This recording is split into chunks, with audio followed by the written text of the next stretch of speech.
Hello बच्चे, कैसे हैं आप लोग। सो स्टूडेंट्स, आज फाइनली हम लोग मिशन पीवाईक्यू स्टार्ट कर रहे हैं and that is with structure of an atom. तो भाई आई होप कि आप लोगों ने स्ट्रक्चर ऑफ एटम बहुत अच्छे से रेडी कर लिया होगा। कल मैंने शॉर्ट्स भी डाली थी कि भाई फॉर्मूले पढ़ लेना और चैप्टर अच्छे से पढ़ना और शॉर्ट नोट्स बनाते हो कि नहीं। भाई प्लीज इस चीज को सीरियसली लो। अगर शॉर्ट नोट्स नहीं बनाओगे तो काम खराब हो जाएगा। समझ में आती है? हाँ, एक बात सुनो। कैसे मैम, कैसे खराब हो जाएगा भाई? सपोज आपके कोई चैप्टर 15 पेजेस का है। सपोज आपका जेई का या नीट का पेपर आने वाला है, तो क्या आप वो 15-15 पेज पढ़ के जाओगे? वो तो एक चैप्टर के 15 है भाई। ऐसे तो केमिस्ट्री में तो कितने सारे हैं, मैथ्स में, फिजिक्स में, तो इतना सारा पढ़ोगे लास्ट मोमेंट पे? नहीं। तो उसके लिए बच्चे क्या करते हैं, एक छोटा मतलब इतना बड़ा पेपर लो, उस पे पूरे चैप्टर की रामायण लिख डालो, पूरे चैप्टर का कंक्लूजन लिख डालो। बच्चे शॉर्ट नोट्स बड़े बड़े नहीं बनते हैं, वो टू द पॉइंट बनते हैं जिसमें फॉर्मूलाज और कॉन्सेप्ट ही लिखे होते हैं। समझ में आता है? तो यार प्लीज शॉर्ट नोट्स का करो। और जो जो बच्चे बना रहे हैं, जिनको ये बात समझ में आ चुकी है, भाई मेरे को व्हाट्सअप करो, नोट्स, शॉर्ट नोट्स दिखाओ कि कैसे बना रहे हो, कुछ गलती तो नहीं कर रहे, ताकि मैं करेक्ट कर दूं।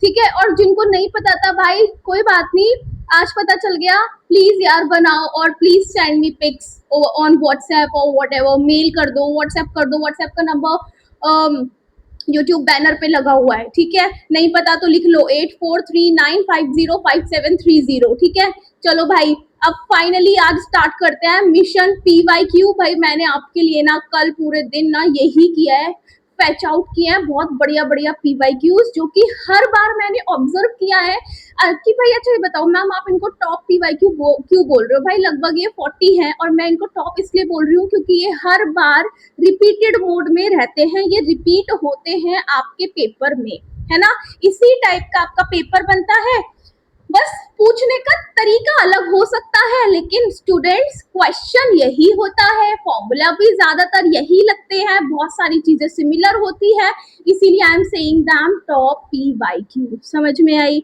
चलो, अच्छा, मिशन पीवाईक्यू का रूल पता है ना आप लोगों को? भाई पुराने बच्चों को तो पता होगा, जो बच्चे नए जुड़े हैं मैं फिर से रिपीट कर दूं कि what is the rule of mission PYQ. सबसे पहले तो you have to play a game of pause and play. जी हाँ, जैसे मैं आपकी स्क्रीन पे क्वेश्चन दिखाऊंगी, आपको वीडियो स्टॉप करना है एंड बच्चे आपको खुद से सवाल लगाने का ट्राई करना है। लग जाता है वेल एंड गुड, नहीं लगता तो अपने आप को 2 से 3 मिनट उस सवाल में दिमाग लगाओ, उससे ज्यादा नहीं। Then play the video and check कि भाई मैम ने कैसे कराया है और क्या एग्जैक्ट आंसर है। बच्चे रूल 2 क्या कहता है कि सपोज इस सेशन में लगभग 40 के आसपास क्वेश्चन रहेंगे, तो एक पेपर लो। यहाँ पे कोई पेपर, ये रहा जो मैं दिखाई देती हूँ भाई, इस तरीके से एक पेपर लीजिए, है ना? यहाँ पे 1 से लेके 40 तक नंबरिंग कर लो और उसके बाद बच्चे जितना आपका, जैसे सपोज आपने पहला क्वेश्चन दिया, उसका सॉल्यूशन किया, सपोज आपका सही हो गया, है ना? जब आपने रीचेक किया तो वीडियो के थ्रू, तो अपने आप को +4 दे दो। बच्चे गलत हो गया तो -1 दे दो। इस तरीके से मुझे अपना स्कोर बताइए कि आपने कितना स्कोर अचीव किया है कमेंट सेक्शन में। सही बात। चलो, तो फाइनली ये 2 रूल फॉलो करना है यार, और स्ट्रिक्टली फॉलो करना है। और शॉर्ट नोट्स वाली बात भूलना मत, मुझे व्हाट्सअप कर दो जल्दी जल्दी आफ्टर दिस सेशन, अपने नोट्स दिखाओ मेरे को कैसे बना रहे हो। उसके बाद बच्चे चलो अब ज्यादा टाइम वेस्ट नहीं करते, आज का सेशन यार बहुत लॉन्ग है थोड़ा सा ना, तो चलो जल्दी जल्दी स्टार्ट कर देते हैं। तो स्टूडेंट्स देखो, पहला क्वेश्चन है आपकी स्क्रीन पर कब का, दैट इज ऑफ 2026 मेंस का। कहता है identify the correct statements from the following. चलो भाई आइडेंटिफाई करवा दो भाई जल्दी जल्दी। कहता है Heisenberg uncertainty principle is applicable two electron. बच्चे, जो हिजनबर्ग अनसर्टेनिटी प्रिंसिपल है, उसने इलेक्ट्रॉन को वेव मान के ही तो अपना कॉन्सेप्ट दिया था। तो मैम ये तो बिल्कुल सही बात है, तो इसको कर दो राइट। हमें क्या बोला है, करेक्ट स्टेटमेंट्स बतानी है। बोलता है the size of 2px orbital कम है 3px ऑर्बिटल से। तो भाई एक बात बताओ, ये बात मैंने आपको बताई है कि नहीं, कि अगर मैं n बढ़ाती हूँ तो स्टूडेंट्स साइज भी बढ़ जाता है। Did you remember this? बताओ जल्दी जल्दी, याद है कि नहीं? पढ़ रहे हो कि नहीं?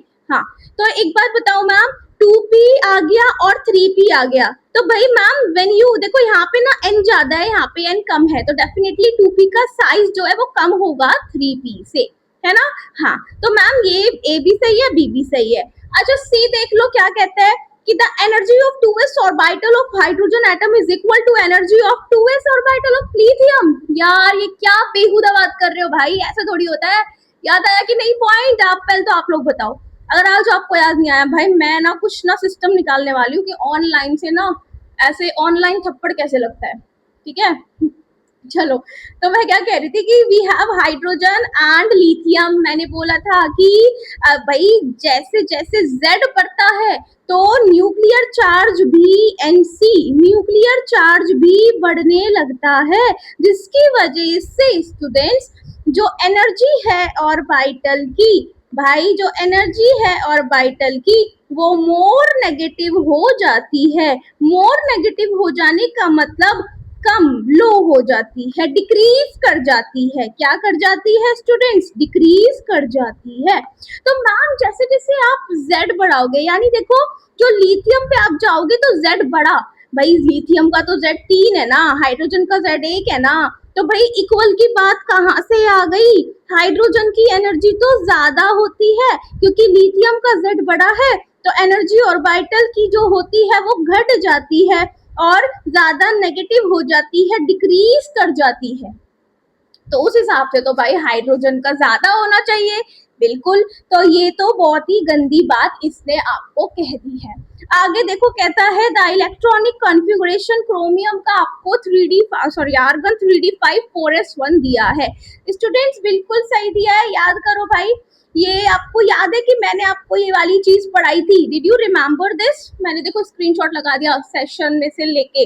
भाई क्रोमियम का जब आप इलेक्ट्रॉनिक कॉन्फ़िगरेशन करते हो तो पहला तो इसका एटॉमिक नंबर होता है 24। याद करो मेरे साथ, क्या है इसका एटॉमिक नंबर? 24। फिर से बोलो 24 24 24 24। भाई यहाँ पे होता क्या है, देखो 24 मैंने आपको सिखाया हुआ है इलेक्ट्रॉनिक कॉन्फ़िगरेशन। मैंने कहा इनमें जो आपको 24 से जो छोटी नोबल गैस है दैट इज 18, तो भाई यहाँ पे लिख दो 18 सॉरी आर्गन लिख दो, है ना। यानी कि 18 इलेक्ट्रॉन आर्गन के थ्रू ऑलरेडी कवर हो चुके हैं। भाई 24 में से 18 माइनस करो, 6 बचता है, 6, तो 6 इलेक्ट्रॉन भरने हैं। तो कैसे भरोगे बताओ जल्दी जल्दी? देखो आर्गन ये रहा, आर्गन के पास 4s2 में जाएगा और किस में जाएगा? 3d4। अब स्टूडेंट्स, अब did you remember I told you कि यार ये गलत है क्योंकि यहाँ पे हाफ फिल्ड ऑर्बिटल का कॉन्सेप्ट लगता है। हाफ फिल्ड ऑर्बिटल ज्यादा स्टेबल होती है, तो मैम क्या होगा फिर? इसका इलेक्ट्रॉनिक कॉन्फ़िगरेशन बच्चे जाएगा 4s1 3d5। याद है ना कि इसका एक इलेक्ट्रॉन जंप करके d में चला जाता है ताकि ये यहाँ पे d5 हाफ फिल्ड ऑर्बिटल बन जाए। 1 2 3 4 5 गॉट इट? Yes ma'am. तो चलो भाई चेक करो आंसर क्या है, 3d5 4s1, ये भी सही है। तो कितनी करेक्ट स्टेटमेंट है? A B and D. Yes students my answer is second. चलो चेक कर लेते हैं फटाफट। तो भाई और answers A B D is the correct one, got it? Yes. तो देखो कितनी आसान चीज है भाई। पता है मैं ना आपको एक चीज और समझाना चाहती हूँ। पता है मेरे पास ना कुछ बच्चों को ऐसे मैसेज आ रहे हैं कि मैम हमें ना ऐसा लगता है कि जो भी टीचर ने हमें करा दिया, चाहे वो आप हो या फिर जो भी हमारे आपके अलावा भी जैसे मैथ्स या फिजिक्स के टीचर है, हमें लगता है कि जो उन्होंने करा दिया ना उससे कुछ वो तो आएगा तो ठीक है, लेकिन हमें विश्वास नहीं होता कि जो आप लोग करा रहे हो वही पेपर में आएगा। भाई मेरी बात सुनो, देखो सबसे पहले ध्यान से सुनो। आपको अगर ये डाउट होता है ना, बिकॉज यार जब मैं आपके जैसी थी ना तो भाई मेरे को भी ये सेम डाउट आता था कि यार मैम ने या सर ने करा दिया, मैं ना वो वाली बुक भी पढ़ लेती हूँ ताकि कुछ छूट ना जाए, मैं वो भी फलाना कर लेती हूँ ताकि कुछ छूट ना जाए। भाई इतना थोड़ी है जेई का सिलेबस, कोई रॉकेट साइंस थोड़ी है यार। आजकल तो रॉकेट की साइंस भी पढ़ रहे हैं लोग। सुनो मेरी बात, सबसे पहले तो विश्वास करो यार। जब तक आप लोग को विश्वास नहीं करोगे ना, ट्रस्ट नहीं करोगे, भाई कोई रिलेशनशिप नहीं बनती है। चाहे वो आपका टीचर स्टूडेंट हो, चाहे आपकी दो दोस्तों के बीच में भी मैं बात कर रही हूँ। अगर आपका कोई बेस्ट फ्रेंड है ना, वो तब है क्योंकि आप उस पर विश्वास करते हो, आप उस पर ट्रस्ट करते हो। तो यार ट्रस्ट करो, है ना। और क्या ट्रस्ट करें मैम कि भाई जो टीचर कराते हैं आपके नोट्स में, अगर वो अच्छे टीचर है, रेप्यूटेड टीचर है, उनको एक्सपीरियंस है, तो डेफिनेटली स्टूडेंट्स वही पेपर में आता है। एंड ऐसा नहीं कि चलो मैम इससे पे कुछ और, तो भाई सबसे बड़ा जो ट्रस्टिंग फैक्टर होता है फॉर योर कॉम्पिटिटिव एग्जाम, कि आप देखो कि जो आपके टीचर ने नोट्स आपको दिए हैं, और क्या आपके उन नोट्स को पढ़ के पीवाईक्यू कवर हो रहे हैं। बच्चे अगर सारे हो जा रहे हैं, है ना, इक्का दुक्का छोड़ के, क्योंकि कुछ लोग क्या करते हैं कि वो कॉन्सेप्ट यहाँ ना बता के कहीं और बता देंगे, है ना, तो भाई 98% पीवाईक्यू कवर हो रहा है, तो students after reading the chapter, तो भाई you are within the good hands, आप एक सही हाथों में हो, और पढ़ो, ध्यान से पढ़ो, उन पे ट्रस्ट करो, और प्लीज पीवाईक्यू लगाया करो। पीवाईक्यू नहीं लगाओगे ना, चीजें खराब हो जाएंगी, बिल्कुल खराब हो जाएंगी। I am just telling you, PYQ are like mirrors, mirror है पीवाईक्यू, कि आपके टीचर ने क्या पढ़ाया, और चलो टीचर ने अच्छा पढ़ाया, सही पढ़ाया, सब कुछ पढ़ाया, कि आपने कितना सीखा, वो भी तो जरूरी है ना यार। ओके बच्चे देखो, नेक्स्ट क्वेश्चन कहता है, consider the ground state of chromium atom, how many electrons are with azimuthal quantum number L is equal to 1 and L is equal to 2 respectively. तो बच्चे L is equal to 1 का मतलब होता है क्या, p orbital, और L is equal to 2 का क्या मतलब होता है, d ऑर्बिटल। बच्चे जब आप क्रोमियम का इलेक्ट्रॉनिक कॉन्फ़िगरेशन करोगे तो पूरी की पूरी ऐसी आपको कॉन्फ़िगरेशन मिलेगी। आप देखोगे कि जो L is equal to 1 यानी 2p6 और 3p6 में टोटल 12 इलेक्ट्रॉन है, और स्टूडेंट 3d5 में टोटल 5 इलेक्ट्रॉन है, तो भाई आंसर जाएगा 12,5। ठीक है, समझ में आया। हाँ, चलो now let's move ahead with the next question. It's saying कि which one of the following about an electron occupying the 1s orbital in a hydrogen atom is incorrect. तो बच्चे बोल रहे हैं कि जो प्रोबेबिलिटी डेंसिटी है इलेक्ट्रॉन के पाए जाने की, वो मैक्सिमम होती है न्यूक्लियस पे फॉर 1s की हमें बात करनी है। तो बच्चे डिड यू रिमेम्बर कि 1s is the only case जिसमें जब आप r² r और r का ग्राफ बनाते हो, तो भाई ये ऊपर से ही शुरू होता है, इस तरीके से ये आपका शुरू होता है। यानी आप देखोगे कि मैम न्यूक्लियस स्पेस की इलेक्ट्रॉन डेंसिटी सबसे मैक्सिमम होती है, ये बात बिल्कुल सच है। और ऐसा मैम ऐसा कैसे हो सकता है, क्योंकि न्यूक्लियस में तो प्रोटॉन और न्यूट्रॉन प्रेजेंट होते हैं, इलेक्ट्रॉन की कहाँ से बात आई, हमें कुछ समझ नहीं आ रहा। बच्चे ऐसा इसलिए होता है क्योंकि जब न्यूक्लियस अब पास होता है 1s, बहुत छोटी होती है, तो यहाँ पे जो इलेक्ट्रॉन वेव है ना 1s का, वो ऐसा नजर आता है कि न्यूक्लियस में वो सबसे ज्यादा डेंस है, तो जिसके कारण हम बोलते हैं कि इलेक्ट्रॉन डेंसिटी जो है वो मैक्सिमम नजर पड़ती है। ठीक है, तो I think you understand it. Yes, तो भाई ये बिल्कुल सच बात है, और हमें इनकरेक्ट बात बतानी है। The electron can be found at a distance 2a not from the nucleus. Yes, अगर बच्चे इलेक्ट्रॉन सपोज अकॉर्डिंग टू बॉहर अगर ये a नॉट है, तो भाई इलेक्ट्रॉन एक्साइट होके हाँ 2a नॉट में भी जा सकता है। यस, तो ये भी सही है। The magnitude of the potential energy is double than of kinetic energy on an average. तो बच्चे एक बात बताओ आप मेरे को, कि जो आपका टोटल एनर्जी होता है, क्या टोटल एनर्जी या काइनेटिक एनर्जी है, ये बॉहर के टाइम पे मैंने बताया था, वो नेगेटिव ऑफ टोटल एनर्जी होता है, और जो पोटेंशियल एनर्जी है वो 2 टाइम्स ऑफ टोटल एनर्जी होता है। तो वो बोल रहे हैं किसके बीच में रिलेशन, पोटेंशियल और काइनेटिक के बीच में। ठीक है, तो भाई एक बात बताओ, क्या इसको मैं लिख लूं कि टोटल एनर्जी बराबर नेगेटिव ऑफ काइनेटिक एनर्जी, इसको लिख लूं कि टोटल एनर्जी बराबर पोटेंशियल एनर्जी का आधा। मैंने कहा इक्वेशन 2 और इक्वेशन 2 को इक्वेट कर दो, तो जब आप बच्चे इसको इक्वेट करोगे तो you will get total energy, not total energy, minus kinetic energy बराबर Pe/2। यानी कैन यू से कि पोटेंशियल एनर्जी आ गई -2 टाइम्स ऑफ काइनेटिक एनर्जी। हाँ, तो बच्चे जो पोटेंशियल एनर्जी है, तो ये बोल रहा है मैग्नीट्यूड जो है पोटेंशियल एनर्जी का वो दुगना है उसके काइनेटिक एनर्जी के। तो yes students, this is the perfect thing, ये सही है। तो गलत क्या है अभी तक, अच्छा एक इनकरेक्ट मिलेगा। ठीक है, the total energy of the, भाई देखो आंसर तो 4 है, मेरा answer is my 4। The total energy of the electron is maximum when it is at a distance a not from the nucleus. ये क्या बेहुदा बात कर रहा है कि टोटल एनर्जी जो है इलेक्ट्रॉन की वो तब मैक्सिमम है जब डिस्टेंस a नॉट होगा। अरे यार ये क्या, मतलब कुछ भी लिख देते हैं ना ये लोग, कुछ भी। याद है आपको, आपको याद है कि नहीं, मुझे इनसे नहीं मतलब, आप बताओ आपको मैंने क्या समझा था। मैंने कहा जो टोटल एनर्जी होती है इलेक्ट्रॉन की स्टूडेंट्स इनफाइनाइट पे मैक्सिमम होती है, और कितनी होती है वो, 0 के बराबर, 0 समझ में आया कि जो टोटल एनर्जी होती है स्टूडेंट वो इनफाइनाइट पे मैक्सिमम होती है, और दैट इज योर 0। लेकिन अगर आप उसके जीरो के बाद पास आते चले जाओगे, पास आते चले जाओगे भाई, उसकी total energy negative negative negative होती चली जाएगी। तो जो फर्स्ट शेल होती है उसकी सबसे ज्यादा नेगेटिव होती है। समझ में आई? चलिए, तो भाई आंसर तो फोर्थ है, चेक कर लो। हाँ जी student, so correct answer is your fourth one. आप बताओ आपको आ रहा है कि नहीं समझ? कुछ भी दिक्कत आती है भाई कमेंट में मेरे को लिख दो कि मैम इस क्वेश्चन में आपने ये बोला, हमें ये दिक्कत है, मैं वही रिप्लाई कर दूंगी। और वहां से सॉल्व नहीं होता तो भाई व्हाट्सअप कर दो, व्हाट्सअप नंबर भी मैंने दिया हुआ है आपको 8439505730। ठीक है, यहाँ पे कॉमेंट्स मेरे को भेजो। चलिए भाई 25 का सवाल है, कहता है which of the following postulate of Bohr's model of hydrogen atom is not in agreement with quantum mechanical model of an atom.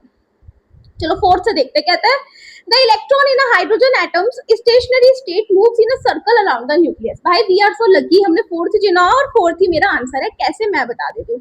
भाई बोहर ने क्या बात कही थी? बोहर ने कहा था कि जो इलेक्ट्रॉन है वो न्यूक्लियस के अराउंड ऐसे एक किसमें घूम रहा है, इन सर्कुलर ऑर्बिट्स में घूम रहा है ना, सर्कुलर पाथ। तो जो बोहर था स्टूडेंट, इन्होंने ऑर्बिट का कॉन्सेप्ट दिया था, जो कि क्या है, एक पाथ है, सर्कुलर पाथ है। ये क्या है स्टूडेंट? सर्कुलर पाथ के इलेक्ट्रॉन ना इन्हीं के अंदर घूमता है।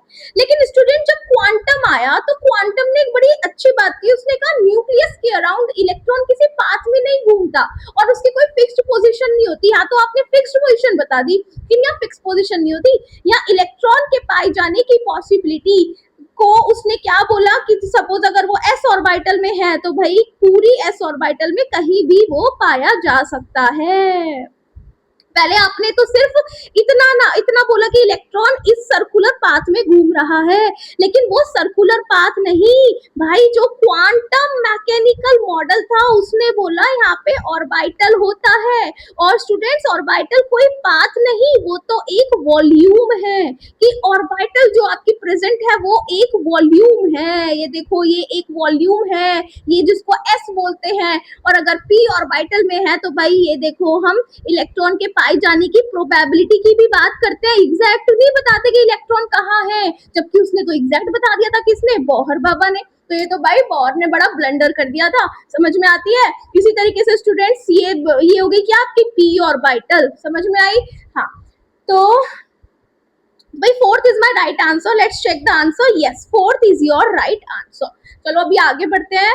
Okay, next question we have 25 का, which of the following statement are true? The subsidiary quantum number L describes the shape of the orbital occupied by the electron. correct है। next कहता है कि हमें क्या बताना है, true वाली बात है कि ये जो है ये बाउंड्री सरफेस डायग्राम है 2px का। तो भाई सही बात है, ये देखो बाउंड्री सरफेस डायग्राम ही है और ये एक्स एक्सिस है ना, ये भी मैंने पढ़ाया था आपको, याद करो। Boundary surface diagram already discuss हो चुका है।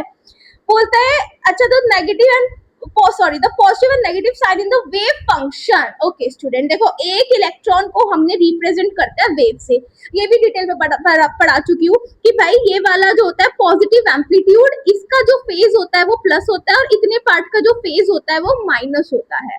ठीक है, ये पॉजिटिव एम्पलीट्यूड प्लस एम्पलीट्यूड और ये माइनस एम्पलीट्यूड को दिखाता है। और ये भी बोला था कि ये प्लस माइनस कोई चार्ज नहीं होते हैं, ये क्या होते हैं फिर? ये होते हैं क्या स्टूडेंट? फेज बोलते हैं इसको। तो इन्होंने क्या लिखा है कि ये चार्ज है। अरे अरे अरे, ये चार्ज थोड़ी है, तो फेज है, फेज। ये गलत बात हो गई। तो भाई ए तो सही है, बी भी सही है, सी गलत है, डी देख लो। The wave function of 2px orbital is zero everywhere in the xy plane. भाई एक बात बताओ, 2px में मैंने क्या बोला था, नोडल प्लेन कैसे निकाल लोगे? x को भूल जाओ, उसके अलावा क्या बचा? yz, यानी कि बच्चे yz प्लेन में जो वेव फंक्शन है 2px ऑर्बिटल का वो जीरो होगा और यहीं पे जो इलेक्ट्रॉन के पाए जाने की पॉसिबिलिटी है स्टूडेंट्स वो भी जीरो होगी। कैसे मैम? भाई ये देख लो, मैंने आपको दिखाया है कि ये आपकी 2px ऑर्बिटल है, देखो एक्स एक्सिस में ओरिएंटेड है। तो ये जो वाई जेड प्लेन है बच्चे, ये जो वाई जेड प्लेन है ये पूरा का पूरा मेरा क्या है, एक ऐसा प्लेन जहाँ पे इलेक्ट्रॉन को पाए जाने की जो पॉसिबिलिटी है वो जीरो है। Got it? यस। तो भाई अच्छा आंसर देखना है ना अभी, तो ये तो गलत हो गया। तो A and B only, fourth is the correct answer. Yes students, fourth is my correct answer. I hope you understand it, right? Yes. चलो अगर नोट्स पढ़ के आए होंगे ना और फॉर्मूला सारा रिवाइज करके आए होंगे तो भाई हर कोई कर पा रहा होगा। क्वेश्चन बहुत आसान क्वेश्चन है और यही आते हैं, रिपीट होते हैं इसी तरीके के। ठीक है, चलो 25 में आया हुआ, कहता है the calculated spin only magnetic movement for this and this respectively are. बच्चे अब बहुत सारे बच्चों को ना इसको देख के, ये वाले जो कंपाउंड्स हैं इनको देख के ना घबराहट हो रही होगी। भाई होनी भी चाहिए, क्योंकि ये मैंने अभी आपको नहीं पढ़ा। ये कंपाउंड्स ना कोऑर्डिनेशन एक चैप्टर है, उसके अंदर के कंपाउंड्स है और इसको हम वहीं पे पढ़ेंगे, ठीक है। तो अभी मैं सिर्फ आपको एक तरीका बता देती हूँ करने का। अभी कोई लोड मत लो कि हमसे नहीं हुआ, कोई दिक्कत नहीं हो, क्योंकि अभी आपने पढ़ा नहीं है। तो भाई देखो, सबसे पहले यहाँ पे क्या होता है, ध्यान से सुनो कि वी हैव K3, यहाँ पे लिखते हैं, देखो K3FeOH का होल 6। भाई मैंने कहा ये जब डिसोसिएट करेगा, भाई डिसोसिएट कैसे करेगा, 3K plus 6FeOH and whole 6 minus 3। बच्चे अब देखना है कि इस आयरन पे मुझे चार्ज निकालना है, इस पे। तो कैसे निकालोगे, देखो इसमें कोऑर्डिनेशन के साथ साथ रिडॉक्स चैप्टर भी यूज होता है। तो अभी टेंशन मत लो, नहीं हुआ तो, बट मेरा फर्ज है कि जिन्होंने किया है उनको तो आना चाहिए। तो इसलिए मैंने क्वेश्चन डाला है, जिनसे नहीं हो रहा कोई लोड लेने वाली बात नहीं है। मैंने कहा एक काम करो, इसको x मान लो कि इस पे चार्ज x है। मैंने कहा 6 इंटू -1, OH पे होता है -1, 6 है तो 6 को मल्टीप्लाई कर दिया -1 से और टोटल चार्ज है -3 से। तो ये आ गया क्या आपका स्टूडेंट्स, x+3, ठीक है। अभी कैसे आया भाई, फिर मैं बोलूंगी, बिल्कुल परेशान होने की जरूरत नहीं है। आपने नहीं पढ़ा है, मैंने नहीं पढ़ाया, आपने कहीं पढ़ लिया हो, that's a different thing, but भाई मैंने तो नहीं पढ़ाया। नेक्स्ट देखो K4FeOH का होल 6 एंड दिस। भाई जब ये डिसोसिएट करेगा ना, ये भी ऐसे ही करेगा, देखो 4K प्लस, हाँ, और ये जाएगा Fe, एक सेकंड यार, ये 6 क्यों लगा दिया मैंने यहाँ पे, भाई ये 6 नहीं आएगा, ठीक है, गलती से लगा दिया, सॉरी। हाँ, तो FeOH का होल 6 एंड -4।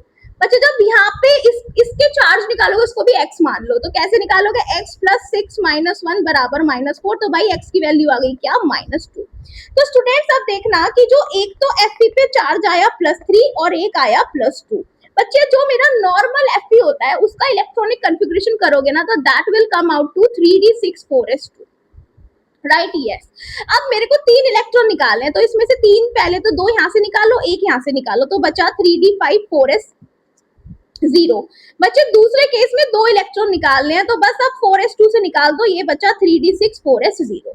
मैंने कहा बताओ डी में कितने इलेक्ट्रॉन प्रेजेंट हैं, अनपेयर्ड इलेक्ट्रॉन। तो आप बोलोगे मैम देखो 5 भरने हैं ना अपने को, तो 1 2 3 4 5, तो मैम यहाँ पे n है, n क्या है, अनपेयर्ड इलेक्ट्रॉन, जिसकी वैल्यू कितनी है, 5, ठीक है। हाँ, उसके बाद भाई मैम यहाँ पे देखो 6 इलेक्ट्रॉन भरने हैं, तो 1 2 3 4 5 और 6, तो मैम यहाँ पे n कितना आ गया, 6। तो मैम अब क्वेश्चन में पूछा है स्पिन ओनली मैग्नेटिक मूवमेंट निकालो। तो भाई याद है कि नहीं, मैंने आपको क्या फॉर्मूला कराया था स्पिन ओनली मैग्नेटिक मूवमेंट का, कहाँ पे पढ़ा था मैम, स्पिन क्वांटम नंबर के अंदर। बताओ पहले तो मैम इसको म्यू से दिखाते हैं, और म्यू का फॉर्मूला था n इंटू n+2 का अंडर रूट। हाँ, तो बच्चे 2 केस बनेंगे, फटाफट सॉल्व करो। जब आप n इज इक्वल टू 5 लोगे और n इज इक्वल टू 6 लोगे, भाई सॉल्व करना कैसे करोगे, 5 into 5 plus 2 and under root, और यहाँ पे क्या आएगा, म्यू बराबर 6 इंटू 6 प्लस 2 का अंडर रूट। तो भाई ये लगभग जाएगा 5.92, ये लगभग जाएगा 4.92 या 4.90, है ना। तो आंसर मेरा देख लो क्या आने वाला है, answer is your second. Yes students, answer check करो, तो आंसर क्या है, सेकेंड। अब मैं ना आपको फटाफट से ट्रिक बताती हूँ एक। भाई जितना n होता है उतना उसी के आसपास, यानी 5.92 आपने ऑब्जर्व किया कि अगर n की वैल्यू, बच्चे क्या बोला मैंने, अगर n की वैल्यू 4 5 6 आती है, तो यहाँ पे म्यू आएगा 4.92 5.92 6.82, मतलब पॉइंट के बाद ज्यादा मत ध्यान दो, इतना कंफ्यूज नहीं करेगा। अब उससे पहले वैल्यू देखो कि 4 है तो 4 के रिस्पेक्ट में, 5 है तो 5 के रिस्पेक्ट में, 6 है तो 6 के रिस्पेक्ट में। चाहे आप इसी क्वेश्चन में देख लो, ऐसा एक ही यूनिक ऑप्शन है ना। तो सॉल्व करने की जरूरत नहीं है, समय बचाओ, ज्यादा हमें मैथमेटिक कैलकुलेशन में नहीं पढ़ना होता है। नेक्स्ट क्वेश्चन वी हैव, कहता है एक हाइपोथेटिकल इलेक्ट्रोमैग्नेटिक वेव दी है, बोल रहा है फ्रीक्वेंसी बताओ इस वेव की कितनी आएगी। तो बच्चे एक बात बताओ, कॉन्सेप्ट बताती हूँ आपको, सॉल्व आप करके देखना। मैंने कहा एक ये वेव है। अब मैंने बोला कि भाई ये वाली जो एक ऊपर वाला है और ये कंप्लीट वेव होती है। मैंने कहा इस वेव को अगर मैं बीच में से काटूं तो इन्होंने इतना डिस्टेंस दिया है 1.5 पिकोमीटर, तो भाई ये भी 1.5 हो जाएगी, इसको भी काटेंगे तो ये भी 1.5 और ये भी 1.5। सो इस तरीके से बच्चे जब आप कैलकुलेट करोगे तो ये पूरा डिस्टेंस हो जाएगा कितना, 1.5 इंटू 4 बराबर 6 पिकोमीटर का। और एक अगर आपको इफ यू रिमेम्बर कि यहाँ से यहाँ तक ही मेरी क्या होती है वेवलेंथ लैम्डा, तो स्टूडेंट्स मुझे क्या पता चल गई, लैम्डा बराबर 6 पिकोमीटर।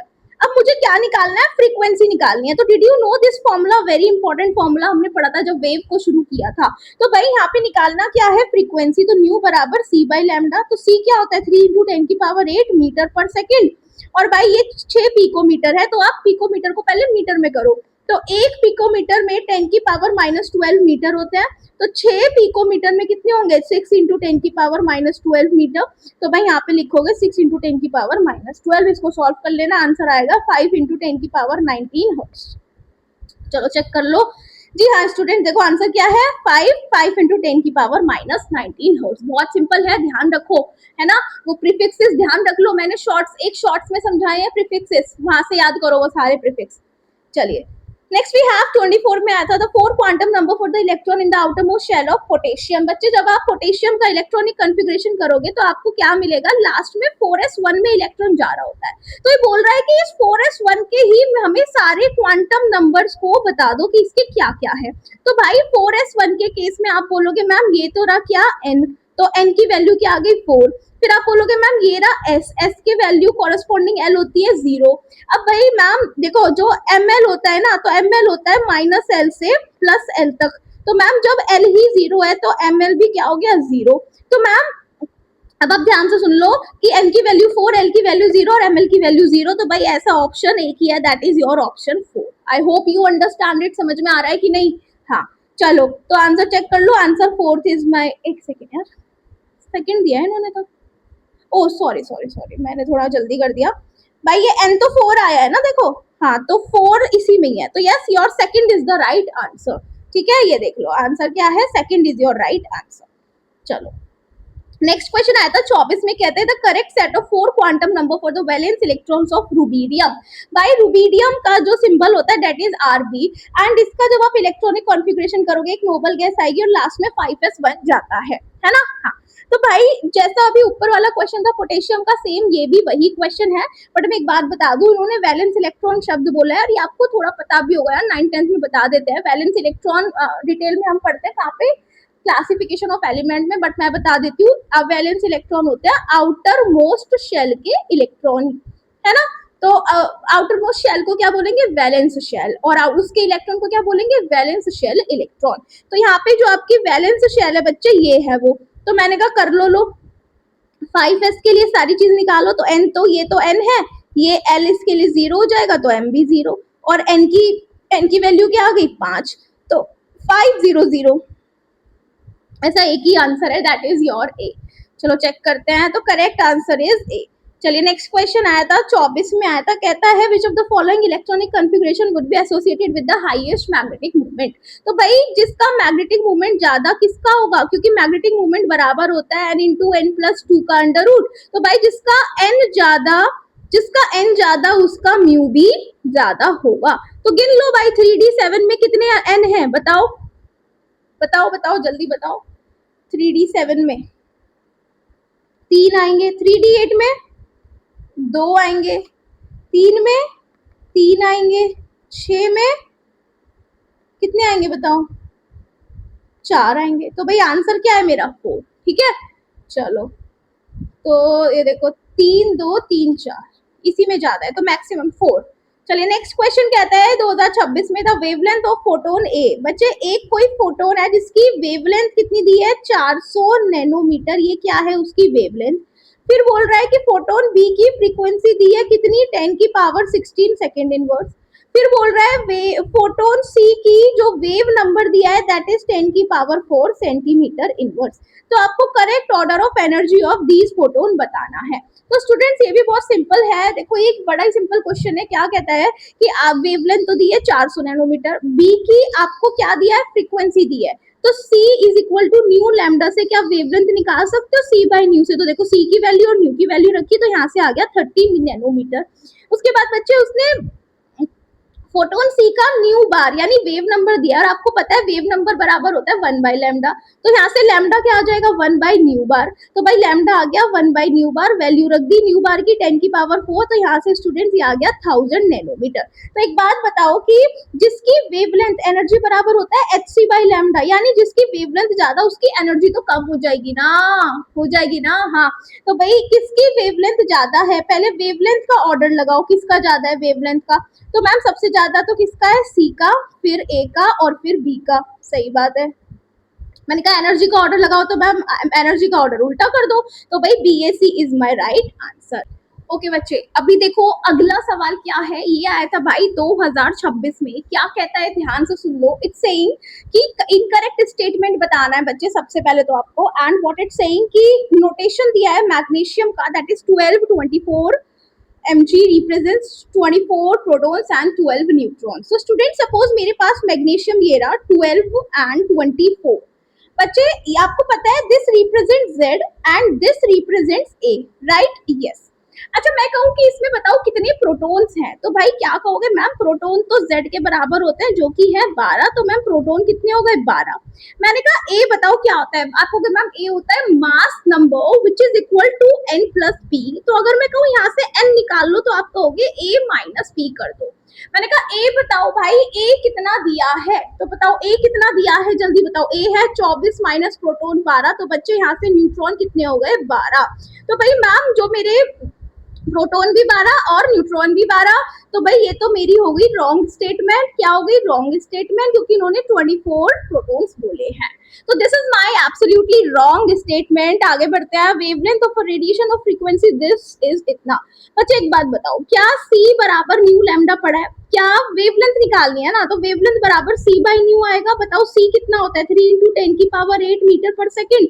और भाई फ्रीक्वेंसी कितनी दी है 4.5 इंटू 10 की पावर 15 पर सेकेंड। बच्चे जब आप इसको सॉल्व करोगे ना आपको इतना ही मिलेगा 6.7 इंटू 10 की पावर -8 मीटर। ठीक है, हाँ चलिए तो ये सही है। अच्छा आपको इनकरेक्ट बताना है, ध्यान रखना इनकरेक्ट। बोल रहा है एक रेडिएशन है जिसकी वेवलेंथ है इतनी, उसकी एनर्जी इतनी है। ठीक है, तो चलो यहाँ पे कर लेते हैं। बोल रहा है कि एक की तो वेवलेंथ है 900 नैनोमीटर और स्टूडेंट्स उसकी एनर्जी कितनी दी है E1। बोल रहा है जो दूसरी रेडिएशन है उसकी वेवलेंथ 300 नैनोमीटर और एनर्जी E2, यानी कि दूसरी की लैम्डा 2 दिया है 300 नैनोमीटर और एनर्जी कितना दिया है E2। तो भाई आपको पता है ना क्या कि एनर्जी बराबर एच सी बाई लैम्डा होता है, यानी कि इस केस में एनर्जी लिखूं तो E1 बराबर एच सी बाई 900 और स्टूडेंट्स इस केस में लिखो तो क्या लिखोगे E2 बराबर एच सी बाई 300। मैंने कहा E1 बाई E2 कर दो तो आप कहोगे मैम लो एच सी अपॉन 900 अपॉन में एच सी अपॉन 300। तो भाई ये तो कट गया, तो मैम यहाँ से क्या आ जाएगा 1:3। लेकिन स्टूडेंट्स क्वेश्चन में तो 3:1 दिया है जो कि बहुत गलत है ना। समझ गए ना क्यों गलत है ये, इसको काट दो। अगला देखो, अगला ऑप्शन कहता है कि number of photons of light of wavelength this provides इतनी 1 जूल ऑफ एनर्जी इज इतना। ठीक है, तो स्टूडेंट चलो उसको आगे बढ़ते हैं। आपको पता है ना एनर्जी इज इक्वल टू क्या होता है, बताओ जल्दी जल्दी। एनर्जी बराबर N H C by lambda. अच्छा एन क्या होता है स्टूडेंट्स, एन ही तो होते हैं नंबर ऑफ फोटोन्स। मैंने कहा एक काम करो नंबर ऑफ फोटोन्स एन निकाल लो तो आप कहोगे energy into lambda upon H C. Energy 1 joule दी है भाई, लेमडा दिया है 2000 पिकोमीटर, यानी इसको मीटर में कर लो तो 10 की पावर -12 मीटर अपॉन में एच सी। बताओ मैंने आपको याद कराई थी ना एच सी की वैल्यू क्या थी, बताओ जल्दी जल्दी बताओ क्या थी। 19.8 इंटू 10 की पावर -26 जूल मीटर। और ये भी किसमें कर लिया मीटर में। तो भाई यहाँ से जब आप निकालोगे तो 1 इंटू 10 की पावर 16 फोटोन्स ही आएंगे, कैलकुलेट करके देखना। तो भाई देखो इन्होंने उतना ही दिया है तो ये मेरा सही है। आपको इनकरेक्ट बताना है तो A and C is my right answer. चलो चेक करते हैं। यस स्टूडेंट, तो A and C is your right answer. Got it? Yes. चलो नेक्स्ट क्वेश्चन देखते हैं भाई, 2024 का है, अप्रैल शिफ्ट का। कहता है the candela is the luminous intensity in a given direction of a source that emits monochromatic radiation of frequency a into 10 की power 12 hertz and that has a radiant intensity in that direction of 1 by v watt per steradian a and b are respectively। बच्चे एक तो ध्यान रखो जब हम 2D shape का angle निकालते हैं तो हम उसको रेडियन में कैलकुलेट करते हैं और बच्चे 3D एंगल शेप का जब हम 3D का जब हम एंगल निकाल लेते हैं तो हम स्टेरेडियन में बात करते हैं। स्टेरेडियन को SR से भी दिखा सकते हो शॉर्ट फॉर्म में, सही बात। हाँ बच्चे अब इंटेंसिटी ना देखो भाई दो टाइप की होती है इंटेंसिटी। एक तो हो गई आपकी क्या, लुमिनियस इंटेंसिटी। क्या होता है, लुमिनस इंटेंसिटी। और एक होती है बच्चे रेडिएंट इंटेंसिटी। अब ध्यान रखो, देखो रेडिएंट इंटेंसिटी वो इंटेंसिटी होती है जो कि एक्चुअल में कोई जो बल्ब होता है वो जो एक्चुअल में पावर एमिट करता है। मतलब रेडिएंट इंटेंसिटी को मैं RI से दिखाऊं तो RI बराबर होगा क्या, कि पावर, बल्ब या कोई भी लाइट एमिटिंग सोर्स कितनी पावर की लाइट एमिट कर रहा है divided by angle, and the angle should be in steradian. This is your angle, right student. तो ये है क्या, रेडिएंट इंटेंसिटी। अब बच्चे रेडिएंट इंटेंसिटी में जितनी भी आपकी इंटेंसिटी आती है सारी की सारी आपकी आईज उसको नहीं देख सकती है। वो आपकी किसी लाइट को ही सेंसिबल होती है हमारी आई, सारी थोड़ी देख सकती है। इंफ्रारेड नहीं देख सकती है ना, माइक्रोवेव भी देख सकती, विजिबल देख सकती है। तो बच्चे वो इंटेंसिटी, ध्यान से सुनना क्या बोल रही हूँ, वो इंटेंसिटी जिसको हमारी आईज देख सकती है भाई, मतलब एक्चुअल इंटेंसिटी। देखो क्या लिख रही हूँ, एक्चुअल ब्राइटनेस लिखो। एक्चुअली इंटेंसिटी और ब्राइटनेस सेम है। Actual brightness perceived by our eyes, कि हमारी आईज ने कितनी ब्राइटनेस ऑफ लाइट देखी है, परसीव किया है बाय आर आईज। बच्चे इसी को बोलते हैं क्या, जल्दी बता दो, luminous intensity. Oh my God यार, क्या बढ़िया बात बता दी मैंने आपको। देखो इसी को बोलते हैं ल्यूमिनस इंटेंसिटी। और बच्चे इसकी यूनिट होती है कैंडेला, जिसको CD से दिखाते हैं। और भाई इसकी यूनिट क्या है, वॉट पर स्टेरेडियन। समझ में आई? हाँ चलो, तो अब कौन सी लाइट है जो कि मेरी आईज को, उसकी फ्रीक्वेंसी बता दो मैम, जो कि हम देख सकते हैं, हमारी आईज परसीव करती है जिस ब्राइटनेस की लाइट को। और फटाफट से आप हमें उसका क्या बता दो, बताओ क्या बता दें, वॉट पर स्टेरेडियन। बी है ना, बी बताना है। हाँ तो बच्चे अब ध्यान से सुनना, इधर आओ, देखो क्या लिखा है यहाँ पे। एनसीईआरटी की डेफिनेशन है कि भाई जिस लाइट की फ्रीक्वेंसी हमारी आईज को सेंसिबल है जिसके लिए, दैट इज उसकी फ्रीक्वेंसी होती है 540 इंटू 10 की पावर 12 हर्ट्ज। याद कर लो, याद करने वाला पॉइंट है। और उसकी रेडिएंट इंटेंसिटी उस डायरेक्शन में होती है क्या, 1/683। 1/683 क्या है, 1/683। बोल रहा है कैंडेला ल्यूमिनस इंटेंसिटी है सोर्स की, ठीक है, तो 1/683, राइट, यस। तो भाई आंसर जाएगा 540 इंटू 1/683 वॉट पर steradian. I hope you understand it, yes. चलिए नेक्स्ट क्वेश्चन बच्चे 2024 में आ रहा था, कहता है frequency of D Broglie wave of electron. भाई ये इलेक्ट्रॉन लिखा है, ठीक है, इन बोहर्स ऑर्बिट। रुको दोबारा पढ़ते हैं। Frequency of the D Broglie wave of electron in Bohr's orbit of hydrogen atom is, RH की वैल्यू दी है, प्लैंक्स कांस्टेंट की वैल्यू दी है, ठीक है। अच्छा एक बात बताओ, क्या आपको पता है कि भाई एनर्जी निकाल लो बोहर के फर्स्ट ऑर्बिट में, यानी -2.18 इंटू 10 की पावर, ये मत देखो, चलो हम वो लेते हैं अपना formula. Energy is equal to -13.6 Z² by n square. ये आता है हमारा इलेक्ट्रॉन वोल्ट में, है ना। हाँ भाई उसने एन, बोहर्स फर्स्ट ऑर्बिट की बात कर रहा है। देखो किसकी बात कर रहा है, फर्स्ट ऑर्बिट की। तो मैंने भी क्या ले लिया, हाइड्रोजन एटम के लिए Z होता है 1, और फर्स्ट ऑर्बिट की बात कर रहा है तो n की वैल्यू ले ली 1। Got it, yes. मैंने कहा एनर्जी निकाल लो, इन सारी वैल्यूज को आप पुट करो तो आप कहोगे मैम -13.6 इलेक्ट्रॉन वोल्ट आ जाएगा, ठीक है, आ जाएगा। मैंने कहा काम करो भाई, एक इलेक्ट्रॉन वोल्ट में 1.6 इंटू 10 की पावर -9 जूल होता है, तो आप 13.6 इलेक्ट्रॉन वोल्ट को भी इसी में कर लो, तो आप कहोगे मैम 13.6 इंटू 1.6 इंटू 10 की पावर -90, है ना। तो ये आ जाएगा 2.18 इंटू 10 की पावर -18 जूल। तो भाई एनर्जी जो है फर्स्ट शेल में इलेक्ट्रॉन की कितनी आ गई, 2.18 इंटू 10 की power -18 joule. This is clear, yes. चलो अब एक बात और बताती हूँ। मैंने कहा यार देखो उसने ना फ्रीक्वेंसी पूछी है आपसे, है ना। हाँ भाई ये जो एनर्जी आई है स्टूडेंट्स, भाई ये होती है टोटल एनर्जी, है ना। हाँ एक बात बताओ, जो काइनेटिक एनर्जी होती है kinetic energy that is negative of total energy. तो भाई काइनेटिक एनर्जी क्या हो जाएगी, अच्छा ये नेगेटिव में आया है, ठीक है, दिस इज नेगेटिव, तो काइनेटिक एनर्जी हो जाएगी 2.18 into 10 की power -18 joule. This is your kinetic energy. This is clear और not? Yes, this is clear. बच्चे अब ध्यान से सुनना, बड़ी इंटरेस्टिंग आपको बात बताऊंगी। भाई काइनेटिक एनर्जी आपने निकाल ली है, एक बात बताओ, लैम्डा बराबर according to de Broglie wave का वेवलेंथ कैसे निकालते हो? Lambda is equal to H upon M B, यही पढ़ा है ना? हाँ भाई एक बात बताओ, मैंने कहा दोनों तरफ ना सॉरी v से मल्टीप्लाई कर लो, ऊपर भी और नीचे भी, तो ये क्या बन गया बताओ? ये बन गया लैम्डा और v को लिया और नीचे यहाँ पे, तो lambda by v is equal to H upon M B square. Clear है? इतनी बात क्यों कर रही हूँ अभी समझ में आ जाएगा। एक बात बताओ, काइनेटिक एनर्जी क्या बराबर हाफ एम बी स्क्वायर भी होता है? हाँ अब समझ गए होंगे कि मैंने क्यों किया। कुछ एम बी स्क्वायर और एम बी स्क्वायर का मैं रिलेशन निकालने का ट्राई कर रही हूँ आप लोगों के सामने। Got it? जी हाँ बच्चे, तो अभी देखो भाई कि यहाँ पे आ गया क्या, एम वी स्क्वायर, है ना? एक बात बताओ, अगर मैं, अरे यार, अगर मैं सिर्फ इतने पार्ट को देखूं, मैंने कहा आपको पता है ना सी बराबर हमने क्या लिया हुआ है, न्यू लैम्डा, यही होता है ना? अच्छा मैंने कहा, मैंने एक बात बताओ, क्या लैम्डा बाई सी, एक सेकेंड, नहीं नहीं नहीं, सी बाई लैम्डा न्यू हो गया ना? हाँ है ना? हाँ, तो एक बात बताओ, अगर मैं इसको रिवर्स कर दूं, यानी v बाई लैम्डा बराबर M V square by H, तो क्या भाई ये मेरी पूरी की पूरी वैल्यू न्यू के बराबर नहीं हो जाएगी? देखो c को मैं यहाँ पे v बोल रही हूँ, ठीक है? हाँ, अब एक बात और सुन लो बड़ी ध्यान से कि भाई एक बात बताओ, यहाँ पे आ गए थे ना हम, ये वाली वैल्यू देखो, अभी मैंने निकाला है क्या, 2.18 इंटू 10 की पावर -18 बराबर हाफ एम वी स्क्वायर, ये निकाल लिया ना?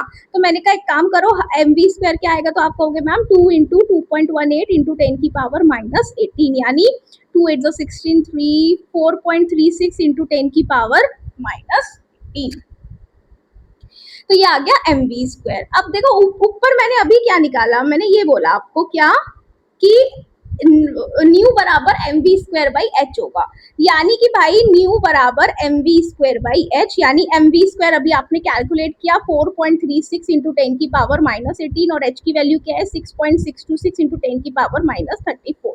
भाई इसको सॉल्व कर लो, देखो सॉल्व करके जो आपका आंसर आएगा that is yours इतना 660.6 into 10 की power 13, that is equal to 661 into 10 की पावर -13, यानी 661 into 10 की पावर 13, ठीक है, नॉट -13, है ना भाई? तो this is your final answer. Got it? चलो आई थिंक समझ में आ गया होगा। अभी आगे बढ़ते हैं। नेक्स्ट क्वेश्चन आया था 24 में, कहता है frequency of the D Broglie wave of, यार ये तो करा दिया, ये दो बार कैसे रिपीट हो गया? इलेक्ट्रॉन, ठीक है, लीव इट भाई, ये हो चुका है क्वेश्चन, ठीक है। नेक्स्ट क्वेश्चन देखो, कहता है कि 2024 में आया था कि according to the wave particle duality of matter by de Broglie, which of the following graph plot represents most appropriate relationship between wavelength of electron and momentum of electron. तो did you know कि lambda बराबर होता है H upon M we, है ना भाई? यही तो मेरा मोमेंटम होता है, यानी lambda is equal to H upon P. अब ध्यान से रुकना और सुनना, मैं कहूँ लैम्डा इंटू पी बराबर एच, और एच क्या है स्टूडेंट? एच क्या है आपका? कॉन्स्टेंट एक चीज होती है। तो भाई अगर ये आपका कॉन्स्टेंट है स्टूडेंट, तो ध्यान से देखो कि सपोज ये अगर x है और ये अगर y है,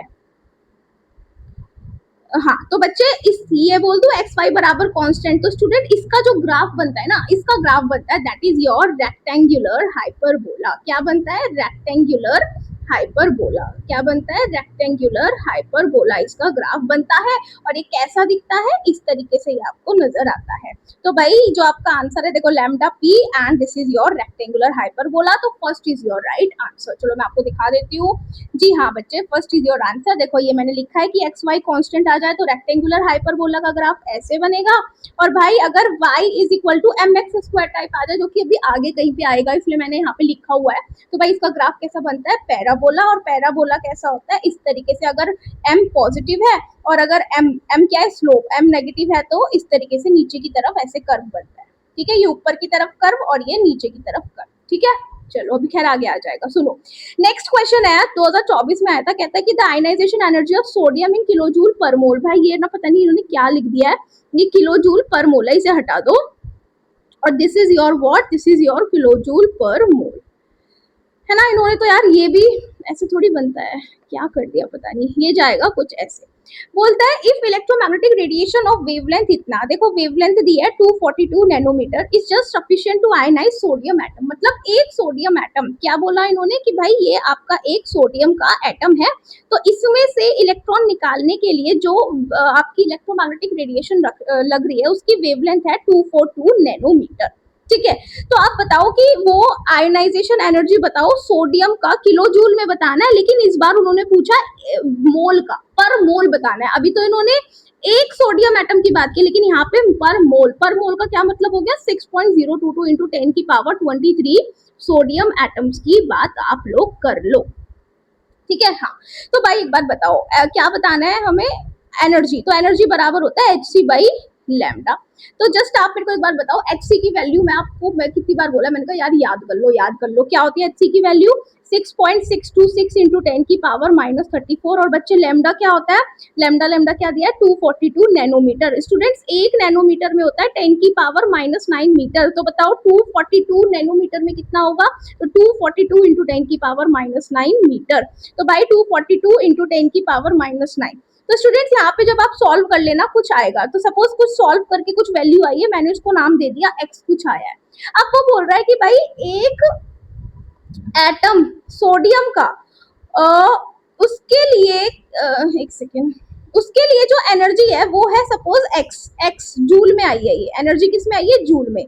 तो भाई अब उसने एक एटम की नहीं बच्चे, उसने किसकी बात की है, मोल, एक मोल एटम की, यानी कि एक मोल में कितना होता है बताओ, अभी बताया है कि 6.022 इंटू 10 की पावर 23 एटम्स ऑफ सोडियम में को, मतलब इतने एटम्स में कितनी एनर्जी लगेगी, तो क्या बोलोगे 6.022 इंटू 10 की पावर 23 इंटू एक्स अपॉन में 1।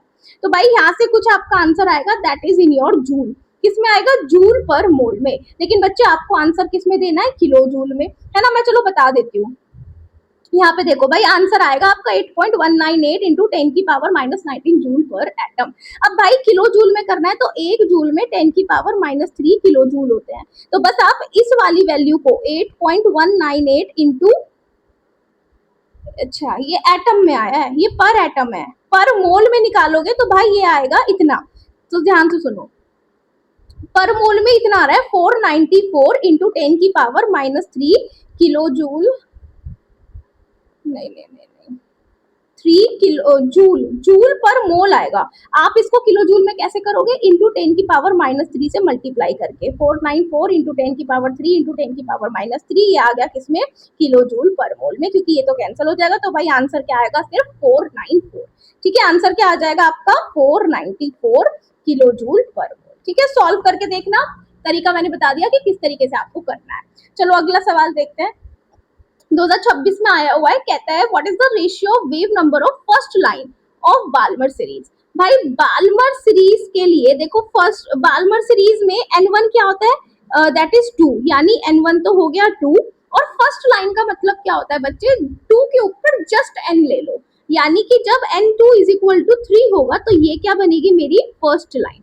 ठीक है, हाँ, इसी तरीके से वो बोल रहा है कि ब्रैकेट की भी क्या है, फर्स्ट लाइन, यानी कि भाई अगर ब्रैकेट भी यहाँ पे लिख दे तो ब्रैकेट की फर्स्ट लाइन देखो, ब्रैकेट के लिए स्टूडेंट्स क्या है, n1 की वैल्यू 4, तो ब्रैकेट के लिए n1 आ जाएगा 4, तो n2 फर्स्ट लाइन बोला है ना, तो जस्ट 4 के ऊपर वाला है कौन सा n होता है 5, तो दिस इज योर इसकी फर्स्ट लाइन, है ना। हाँ, बोल रहा है कि वेव नंबर का रेशियो बताओ दोनों का, तो ये तो बहुत आसान है भाई, 1/λ is equal to RH/z² 1/n1² minus 1/n2²। Did you remember this formula, जो कि किसका दिया था, रिडबर्ग ने आपको ये चीज आपको दी थी, रिडबर्ग ने। ठीक है भाई, मिटा दो, बड़ी गंदी सी लिखी है मैंने रिडबर्ग की स्पेलिंग, तो ठीक है, ये रिडबर्ग ने आपको दिया था। क्या बोला रिडबर्ग, भाई देखो सॉल्व करो, अब यहाँ पे 1/λ क्या होगा, न्यू बार, तो न्यू बार बराबर क्या आ जाएगा, आर एच, इसको आर ही लिख लो।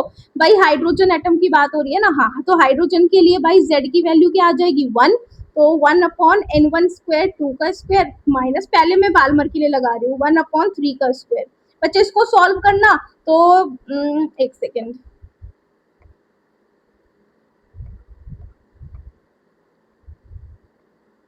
ठीक है, तो भाई इसको सॉल्व करना, एक और वैल्यू यहाँ से आपकी निकलेगी, करके दिखाऊं क्या आपको, कर दूं, चलो कर देते हैं। तो ये आता है क्या, न्यू बार बराबर आर 1/4 माइनस 1/9, तो ये यहाँ से जाएगा 36, 9 माइनस 4, तो भाई ये जाएगा 5r/36 न्यू बार। बच्चे दूसरे वाले का भी करके देखो भाई, दूसरे वाले का क्या है, 4 और 5 है। हाँ, तो ब्रैकेट के लिए न्यू बार कैसे लिखोगे, r/1/n1 स्क्वायर, यानी 4 का स्क्वायर 1/5 का स्क्वायर।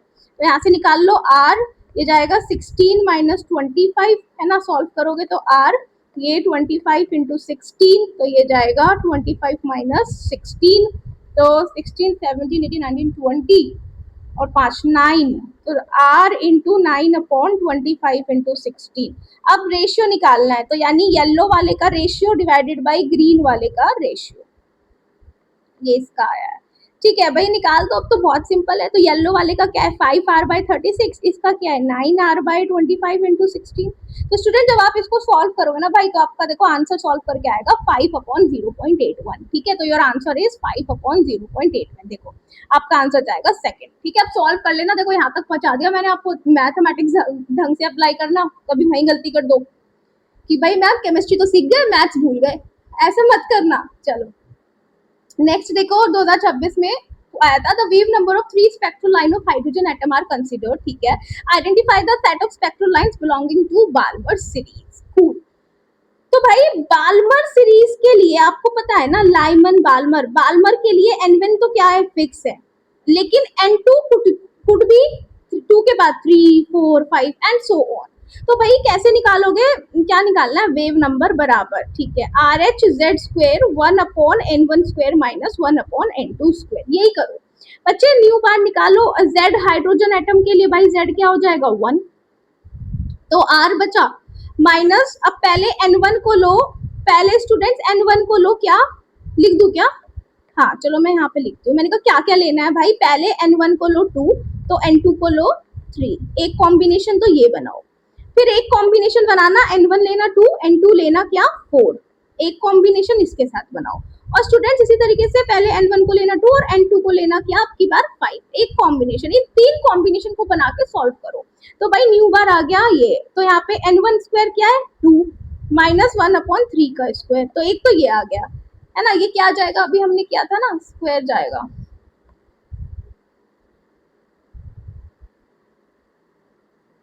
हाँ तो ये जा रहा था 5/36, 5r/36। तो देखो ऐसा किस में है, तो ऐसा भाई सिर्फ ऑप्शन 2 में है, इसमें तो काट दो, इसको भी काट दो।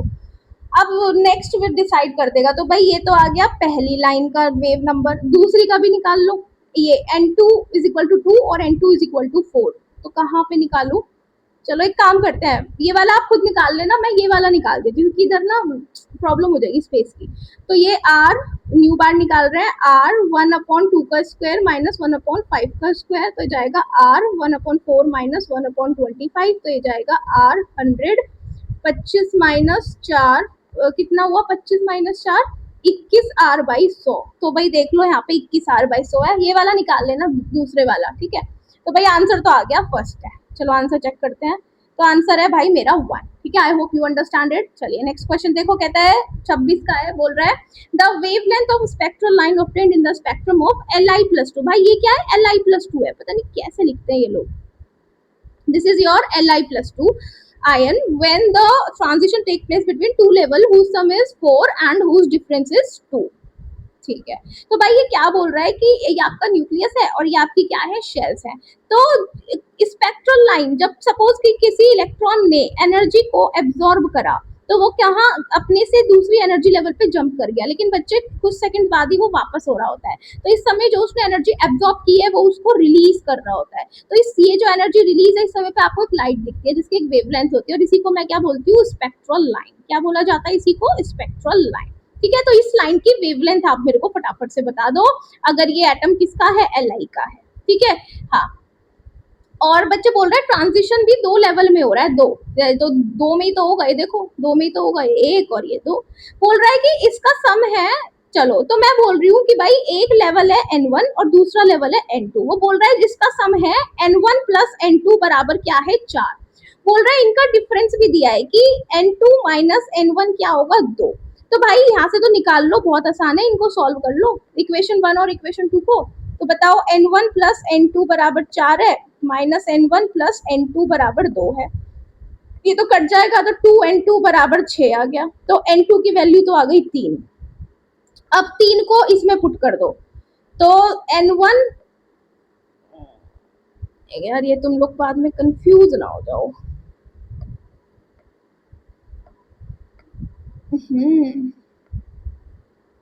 इसको यहाँ पे काट दो।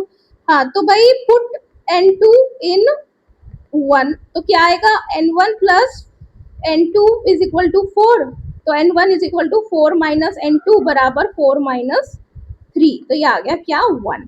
तो भाई यहाँ से हमने निकाल लिया, n2 आ गया 3 और ये क्या आ गया n1, और n1 आ गया क्या आपका 1, है ना। ये दो चीज आपने यहाँ पे आके कैलकुलेट कर ली है, जो कि आसान कर लिया। अब लैम्डा निकाल लो, तो 1 by lambda is equal to R Z square 1 upon n1 square minus 1 upon n2 square. बस यहाँ से निकाल लो। कैसे निकालोगे, देखो भाई 1 upon lambda is equal to R, भाई लिथियम के लिए z की वैल्यू क्या होगी 3, तो 3 का स्क्वायर 1 अपॉन n1 1 का स्क्वायर माइनस 1 अपॉन n2 3 का स्क्वायर, है ना। याद है ना, n1 क्या आया था 1 और n2 क्या आ गया था 3, तो बस पुट कर दिया, बस कर दो इंटू 9, ये क्या आएगा 9, 9 माइनस 1, तो ये क्या जाएगा 8r 1 बाई लैम्डा, लेकिन लैम्डा निकालोगे तो 1 बाई 8r।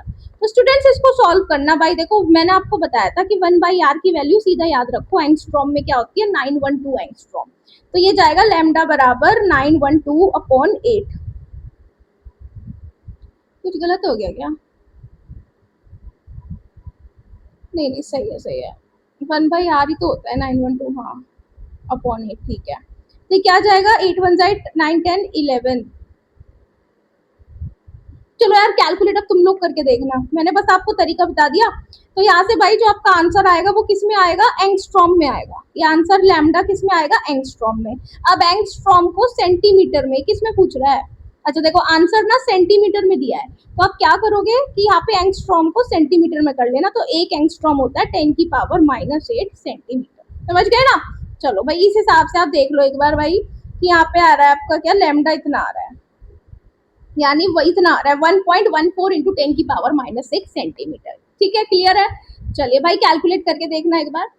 चलो अगला सवाल देखते हैं भाई। अगला सवाल आता है 2026 में, कहता है कि जो हाइड्रोजन स्पेक्ट्रम है उसमें बहुत सारी लाइंस है लाइमन सीरीज में। भाई लाइमन सीरीज में तो लाइन हो सकती है ना, लाइमन बाल्मर। लाइमन के लिए स्टूडेंट्स याद है कि नहीं, लाइमन के लिए n1 होता है 1 और n2 कुछ भी हो सकता है 2 3 4 एंड सो ऑन। तो भाई कितनी सारी लाइन बनेगी, एक इसके कॉरेस्पॉन्डिंग, एक इसके कॉरेस्पॉन्डिंग, एक इसके कॉरेस्पॉन्डिंग एंड फर्दर, तो यार बहुत सारी लाइन बनने की पॉसिबिलिटीज होती है।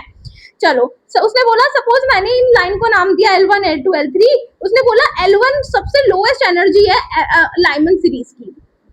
बच्चे देखो मैं आपको एक बात बताऊं, मैंने कहा डिड यू रिमेम्बर कि सपोज जो आपकी फर्स्ट लाइन होती है, अभी एक सवाल और भी आया था ऐसा, भाई लाइमन के लिए फर्स्ट लाइन क्या होगी जिसमें n1 होगा 1 और n2 होगा 2, ये मेरी क्या होगी फर्स्ट लाइन। बच्चे फर्स्ट लाइन के कॉरेस्पॉन्डिंग एनर्जी हम बोलते हैं क्या, मिनिमम, और वेवलेंथ क्या बोलते हैं, मैक्सिमम। ये पढ़ाया हुआ है ना, फर्स्ट लाइन। और एक लास्ट लाइन होती है, लास्ट लाइन इनफाइनाइट से 1 फॉर लाइमन, है ना, बता दो एक बार लास्ट लाइन भी। चलो लास्ट लाइन भी होती है क्या, लाइमन के लिए लास्ट लाइन क्या होगी, n1 तो 1 रहेगा लेकिन n2 क्या रहेगा, इनफाइनाइट। और यहाँ पे एनर्जी जो मिलती है दैट इज योर मैक्सिमम और लैम्डा मिलता है मिनिमम। फिलहाल उसने फर्स्ट लाइन की बात की है, तो यही मेरा पॉइंट ऑफ डिस्कशन भी रहने वाला है। बोल रहा है कि लोएस्ट एनर्जी है लाइमन सीरीज में, similarly it consist of several spectral lines in Balmer series, B1 has lowest energy among Balmer, the energy of L1 is x times the energy of B1। तो ये बहुत simple है भाई, energy निकाल लो। कैसे निकालोगे energy, बताओ फटाफट energy, how to calculate energy students.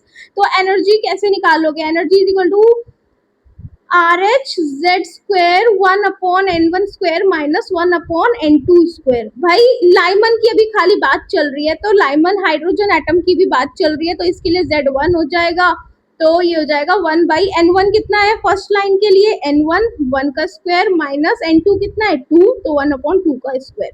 तो भाई ये क्या जाएगा देखना, तो 4 4 - 1, तो भाई ये जा रहा है 3r/4। क्लियर है? So this is the energy in case of Lyman series की इतनी एनर्जी है भाई। इसी तरीके से बाल्मर के लिए भी निकाल लो, लाइमन बाल्मर। तो बाल्मर के लिए जो बच्चे फर्स्ट लाइन होती है वो कहाँ से कहाँ नाम दिया है हमने, जल्दी बताओ। कि इसमें N1 होता है 2 और N3 होता है, सॉरी N2 होता है 3, है ना। This is the first line. यहीं पे एनर्जी क्या होती है आपकी, मिनिमम होती है। और स्टूडेंट जो लैम्डा होता है वो क्या होता है आपका, मैक्सिमम। मैंने कहा पुट कर दो किसमें, जो भी फॉर्मूला कराया, 1/λ is equal to R Z square. Hydrogen के लिए 1 हो जाएगा, इसलिए मैं नोट नहीं कर रही हूँ। 1/N1 कितना दिया है, 2 का स्क्वायर, माइनस 1/N2 कितना दिया है, 3 का स्क्वायर। भाई कर लो इसको आर, ये जाएगा 4 - 9, है ना। हाँ, ये जा रहा है 5r/36। अभी पिछले 2 क्वेश्चन में कर लिया, यही है ना। तो भाई ध्यान से सुनो, ये आ गया था लैम्डा, क्या जाएगा, ये क्यों बंद हो गया, लैम्डा जाएगा 36/5r। तो देखो एक लैम्डा तो ये मिला है, और अच्छा एनर्जी निकालनी थी,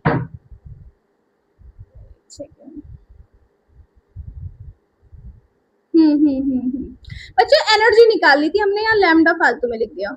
ये तो एनर्जी आई है ना, एनर्जी एनर्जी एनर्जी। तो भाई ये एनर्जी आ गई बाल्मर के रिस्पेक्ट में। अब एनर्जी लाइमन के रिस्पेक्ट में कितनी आई थी, 3r/4। कितनी है, 3r/4।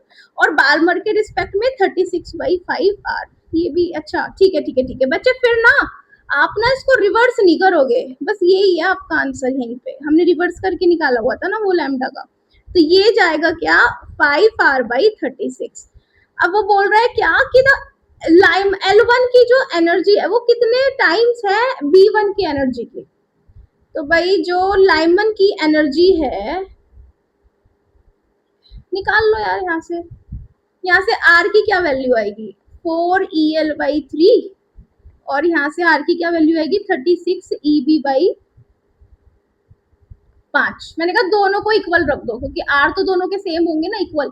तो दोनों के इक्वल रख दो, 4EL/3 बराबर 36EB/5। ठीक है, अब भाई यहाँ से निकाल लो, लाइमन की जो एनर्जी है वो 3 × 36EB/4 × 5, 4 9 27, 9 3 27/5 times of EB, 5 times of EB। तो भाई ये लाइमन की जो है 27/5 टाइम्स ऑफ EB है।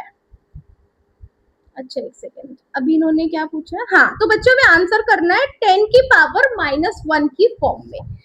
तो कैसे करोगे, ये इसको आप डिवाइड कर दो, 5.4 आएगा टाइम्स ऑफ EB, और चाहे इसको लिख दो EL बराबर 54 × 10⁻⁻1 टाइम्स ऑफ EB। तो 54 मेरा राइट आंसर जाएगा। देखो 54 इज माय राइट आंसर। समझ में आया, चलो बहुत बढ़िया, बहुत बढ़िया चल रहा है यार श्री, बहुत ही बढ़िया। समझ में आ रहा है कि नहीं, देखो फिर से बोल रही हूँ, कहीं भी दिक्कत है परेशानी है मेरे को कमेंट में लिख देना, मैं वहां पे आपका डाउट सॉल्व कर दूंगी, है ना। और कई बार क्या होता है यार, कमेंट में ना इजी, मेरे को भी बड़ा मुश्किल होता है, जैसे कई बार डाउट इतना सिंपल नहीं होता कि मैं लिख के समझा दूं। तो उस केस में भाई आई वांट कि मैं कहीं बोल के समझा दूं, तो व्हाट्सअप कर देना, मैं वॉइस नोट के थ्रू या वीडियो के थ्रू समझा दूंगी। भाई नेक्स्ट क्वेश्चन है 26 का है, देखो क्या कहता है, कहता है कि the energy of first Balmer line of hydrogen atom is x joule, the energy in joule of second Balmer line of hydrogen atom is. तो भाई first line of Balmer, Lyman Balmer, तो N2 तो रहेगा 2, और N3 क्या रहेगा 3, sorry N2 क्या रहेगा 3। बच्चे इसी तरीके से x जूल है, तो energy of second line of Balmer. हाँ तो सेकंड लाइन ऑफ बाल्मर का क्या मतलब होता है कि N2 तो 2 ही रहेगा, लेकिन यारी क्या है, N1 आएगा यहाँ, N1 तो 2 ही रहेगा, और इसको भी ढंग से लिख लो 2, और N2 चला जाएगा 4। तो भाई अब यहाँ पे आपको कंपेयर करना पड़ेगा, मैंने आपको बता दिया, एनर्जी निकाल लो किस फॉर्मूले से, R Z square 1/N1 square minus 1/N2 square.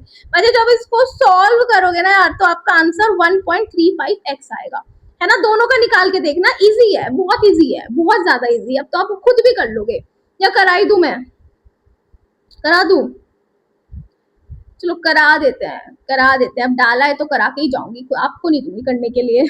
तो भाई ये है फर्स्ट लाइन की, अच्छा फर्स्ट लाइन में तो भाई पहली वाली जो आएगी एनर्जी ऑफ फर्स्ट या लोएस्ट हाँ फर्स्ट लाइन की, तो यहाँ पे लिख लो E1, फर्स्ट लाइन को मैं लिख रही हूँ 1 से, तो क्या जाएगा R, हाइड्रोजन एटम में Z1 चला जाएगा, 2 का स्क्वायर माइनस 3 का स्क्वायर, तो क्या जाएगा बताओ 5R/36, तो ये E1 आ गया। बच्चे इसी तरीके से E2 निकाल लो, कैसे निकालोगे E2, तो R 1/N1 कितना E2 के लिए, ये वाला 2 का स्क्वायर माइनस 4 का स्क्वायर, कर लोगे ना, 4 माइनस 16 क्या जाएगा बताओ R16, 4 माइनस 1, तो ये जा रहा है क्या 3R/16, 3R/16, तो भाई ये आ गया, देखो E1 आ गया क्या 5R/36, यहाँ से R निकाल लो 36 E1/5, और एक तो ये यूज कर लेना, और दूसरे वाले का क्या है E2 आ गया क्या 3R/16, तो यहाँ से R क्या आएगा, R बराबर 16E2/3, तो एक ये यूज कर लेना, तो इन दोनों को आपको यूज करना है, दोनों को इक्वल रख देना R की वैल्यू, तो क्या जाएगी बताओ, देखो यहाँ पे सॉल्व करती हूँ कि 36E1/5 बराबर E2/3, तो भाई क्या जा रही है बताना, तो एक बार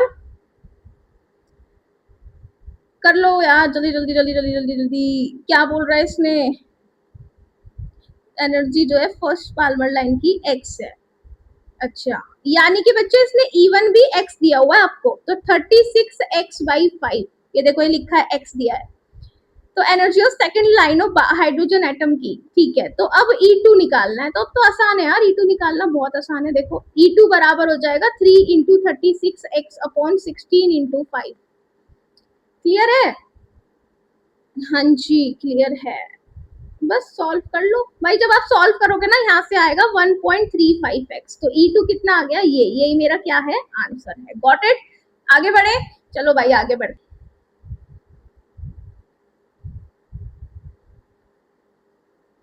नेक्स्ट क्वेश्चन है ये वाला, कहता है heat treatment of muscular pain involves radiation of wavelength of about 900 nanometre, ठीक है, यानी कि वेवलेंथ कितनी दी है 900 नैनोमीटर की, Which spectral line of hydrogen atom is suitable for this? कौन सी स्पेक्ट्रल लाइन है हाइड्रोजन एटम की जो इसके लिए सुटेबल है, चलो तो भाई पहला ही देख लेते हैं, रख के देख लो, लैम्डा इतना दिया है ना, तो 1/लैम्डा बराबर R(Z²) 1/N1² माइनस 1/N2², तो ये हाइड्रोजन एटम में Z1 हो जाएगा, तो 1/लैम्डा बराबर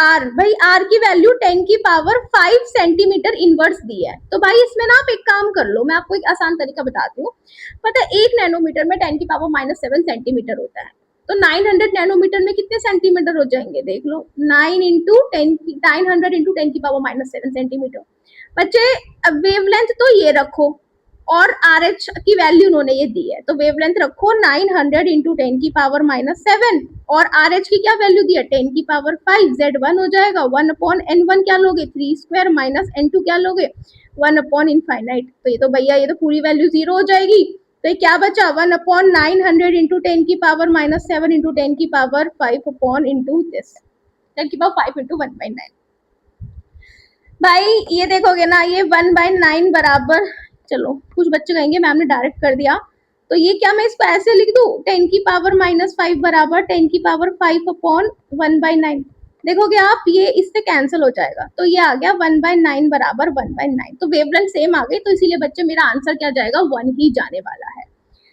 चलिए नेक्स्ट क्वेश्चन, पहले आंसर का चेक करो, लैम्डा इज इक्वल टू 3, चलो नाउ लेट्स वी हैव भाई 2024 में आया था, कहता है number of spectral lines obtained in He+ spectra when an electron make transition from fifth excited state, बच्चे फिफ्थ एक्साइटेड स्टेट का मतलब है n बराबर 6 टू फर्स्ट एक्साइटेड स्टेट, भाई इसका मतलब है n बराबर 2, यानी कि ऐसे ऐसे मैं आपको बताऊं, मैंने कहा ये n बराबर 1 है, n बराबर 2 है, 3 4 5 6, तो कोई इलेक्ट्रॉन है जो कि 6 से कहाँ आ रहा है 2 पे, तो मैंने आपको बताया है अगर कोई इलेक्ट्रॉन कहीं से भी आ रहा हो लेकिन अगर 1 पे नहीं आ रहा है, तो उस केस में n × n-1/2 वाले फॉर्मूले में n क्या लेते हैं नंबर ऑफ स्पेक्ट्रल लाइंस, याद आया बताया था मैंने आपको नंबर ऑफ स्पेक्ट्रल लाइंस, तो भाई sorry number of energy levels, number of energy levels, अब यहाँ पे कितने एनर्जी लेवल है जो इन्वॉल्व है ट्रांजिशन में 1 2 3 4 5, तो n की वैल्यू क्या है 5, पुट कर लो 5 इंटू 5 माइनस 1/2, तो भाई यहाँ से आ गया क्या 10। तो आंसर भी आपका क्या आएगा 10। चलो चेक करते हैं। जी हाँ स्टूडेंट, आंसर क्या है 10। चलिए नेक्स्ट क्वेश्चन, ये रहा आपकी स्क्रीन के आगे, कहता है the energy of an electron in first Bohr orbit of hydrogen atom की इतनी दी है, ठीक है। फर्स्ट बोर ऑर्बिट की एनर्जी दी है 13.6 electron volt. The magnitude of energy value of electron in the field first, बच्चे फर्स्ट है, फील्ड नहीं है, first excited state of beryllium ion is. तो बच्चे बेरिलियम के लिए Z की वैल्यू हो जाएगी 4। फर्स्ट एक्साइटेड स्टेट का क्या मतलब होता है? फर्स्ट एक्साइटेड स्टेट का मतलब होता है n बराबर हो गया 2। तो एनर्जी निकालनी है ना, तो एनर्जी क्या हो गया -13.6 Z square by n square. तो ये आ जाएगा -13.6, Z की वैल्यू 4 का स्क्वायर और 2 का स्क्वायर। तो ये हो जाएगा 13.6 माइनस 16 इंटू 4। तो भाई 4 से मल्टीप्लाई कर दो, 13.6 को 4 से मल्टीप्लाई करोगे, अरे अरे अरे, तो भाई देखो आंसर जाएगा कितना 54.4। तो आंसर क्या रहेगा मैग्नीट्यूड में 54.4। और देखो यहाँ से सॉल्व करोगे तो आएगा क्या 54.4, और उसने बोला है नियरेस्ट इंटीजर में आपको आंसर करना है, तो आंसर हो जाएगा 54 इलेक्ट्रॉन वोल्ट। बताओ समझ में आई इतनी बात? चलो आगे बढ़ते हैं भाई। नेक्स्ट क्वेश्चन है ये, कहता है according to Bohr's model of hydrogen atom which of the following statement is incorrect. कौन सी स्टेटमेंट इनकरेक्ट है? चलो भाई एक काम करते हैं, देखो आपको मैं एक काम करते हैं, लास्ट से उठाते हैं। कहता है कि रेडियस जो है फोर्थ ऑर्बिट का वो 4 टाइम्स है रेडियस सेकंड ऑर्बिट का। रेडियस का फॉर्मूला पता है ना, a0n² एंगस्ट्रॉम। चलो तो भाई जो आपका फोर्थ ऑर्बिट है उसका रेडियस निकाल लो पहले। क्या होता है, कैसे निकालोगे? a0 फोर्थ ऑर्बिट में n भी तो 4 हो जाएगा, तो n² होता है, तो 4 का स्क्वायर बाई z। किसकी बात कर रहे हैं? हाइड्रोजन एटम के लिए तो z 1 ही हो जाएगा, तो ये हो जाएगा 16a0। ठीक है, इसी तरीके से R2 निकाल लो, तो a0 तो R2 सेकंड ऑर्बिट के लिए n भी 2 हो जाएगा, तो 2 का स्क्वायर बाई 1, तो 4a0, तो R2 आ गया ये। अब ये बोल रहा है कि R4 तो आ गया भाई आपका 16a0 और R2 आ गया 4a0। मैंने कहा एक काम करो भाई, यहाँ पे a0 निकाल लो, तो क्या कहोगे R4/16, और यहाँ पे a0 निकालोगे तो R2/4। मैंने कहा दोनों को इक्वल कर दो, तो क्या बोलोगे कि R4 इसको भी इक्वल इसके कर दो, तो R4/16 बराबर R2/4। तो जो फोर्थ ऑर्बिट का रेडियस है 16/4 R2, यानी कि आ गया 4 टाइम्स ऑफ R2। भाई ये तो स्टेटमेंट बिल्कुल सही है, हमको तो इनकरेक्ट निकालनी है ना। हाँ चलो आगे वाली देखते हैं। थर्ड वाला क्या कहता है? कहता है कि जो सिक्स्थ ऑर्बिट का रेडियस है वो 3 गुना है फोर्थ ऑर्बिट के रेडियस के। चलो भाई करके देख लें। तो जब सिक्स्थ ऑर्बिट के लिए भाई n की वैल्यू क्या होगी 6, तो कैसे निकालोगे r सिक्स्थ ऑर्बिट का a0 n² बाई z होता है ना, यानी a0 36 है ना, x, चलो ऐसे ही लिख देती हूँ, 6 का स्क्वायर क्या होगा 36, a0 r6 की वैल्यू जाएगी। बच्चे उन्होंने क्या बोला था, सिक्स्थ और फोर्थ का कंपेयर करना है, ठीक है। अब n2 ले लो क्या 4, तो r4 की कैसे निकालोगे a0 4 का स्क्वायर, तो r4 बराबर क्या जाएगा 16a0। तो भाई यहाँ से a0 की वैल्यू निकाल लो, क्या जा रही है r6/36, और यहाँ से a0 की वैल्यू क्या जाएगी r4/16। मैंने कहा दोनों को इक्वल रख दो, तो r6/36 बराबर r4/16। तो भाई R6 बराबर 36/16 इंटू R4, तो ये क्या जाएगा, ये काटो तो क्या जाएगा 4 9 4 4 16, यानी 9/4 टाइम्स ऑफ R4 है। भाई जो आपका R6 है ना वो 9/4 टाइम्स है R4 के, और जबकि इन्होंने क्या बोला है कि जो ये 3 टाइम्स है, तो ये तो गलत हो गया। तो भाई आंसर मेरा थर्ड ही है, चेक कर लेते हैं। Yes students, right answer is my 3। I hope you are getting कि क्या समझा रही हूँ मैं आपको, है ना। सिंपल सी चीज है यार, प्लीज फॉर्मूलेज याद रखो। आप भी देख रहे होंगे कि हर जगह फॉर्मूला ही अप्लाई होता है इसमें, स्ट्रक्चर ऑफ एटम में मोस्ट ऑफ द जगह, और कुछ कॉन्सेप्ट्स यूज होते हैं, तो पढ़ते चलो यार। नेक्स्ट क्वेश्चन है 2025 का, क्या कहता है ये कि for hydrogen like species which of the following graphs provide the most appropriate representation of E versus Z plot for a constant n। ठीक है स्टूडेंट्स, तो भाई ठीक है E वर्सेस Z, तो did you know energy is equal to -13.6 Z² by n² होता है ना। हाँ, तो ई का और जेड का बनाना है। बोल रहा है एन को कांस्टेंट ले लो, कोई कांस्टेंट वैल्यू है, ठीक है। तो मतलब ई बराबर हो जाएगा कांस्टेंट, ये भी कांस्टेंट, ये भी कांस्टेंट, तो उसको मैंने सी लिख दिया और माइनस है ये लगा दिया और जेड स्क्वायर। अच्छा ऐसे लिख लो, ये कुछ ऐसा सा ग्राफ नहीं लग रहा, y is equal to minus M X square. ये m स्लोप होता है, इसके स्लोप को शो कर रहा है, x को z रिप्रेजेंट कर रहा है, y को e रिप्रेजेंट कर रहा है, यानी e और x पे क्या जाएगा z। अच्छा स्लोप अभी देखो, जब भी y is equal to M X square बने तो यहाँ पे पैराबोला का ग्राफ बनता है। अब पैराबोला ना दो तरीके से बनता है, ये भी सुन लो। एक तो भाई ऐसे बनता है और एक ऐसे बनता है। ये तब बनता है जब m स्लोप पॉजिटिव होता है और ये तब बनता है जब स्लोप नेगेटिव होता है। सही बात, हाँ। तो भाई यहाँ पे तो स्लोप आपका नेगेटिव है, देखो नेगेटिव है, तो इसीलिए आपका ग्राफ ऐसे कुछ जाएगा। तो देख लो ऐसा किस में जा रहा है, तो सेकंड में जा रहा है, इसलिए सेकंड ही राइट आंसर है। Second is your right answer. चलिए next question is, this is for hydrogen atom, energy of an electron in first excited state, ठीक है। यानी कि फर्स्ट एक्साइटेड स्टेट का क्या मतलब होता है, पहले तो ये बता दो। n की बराबर 2, n क्या है 2, यानी सेकंड ऑर्बिट का एनर्जी दिया है -3.4 electron volt. Kinetic energy of the same electron of hydrogen atom is x electron volt, ठीक है। इसकी काइनेटिक एनर्जी कितनी है, x इलेक्ट्रॉन वोल्ट। तो x की वैल्यू बताओ। तो भाई जो काइनेटिक एनर्जी होती है वो नेगेटिव होती है टोटल एनर्जी के, और ये टोटल एनर्जी को तो रिप्रेजेंट करता है, हाँ।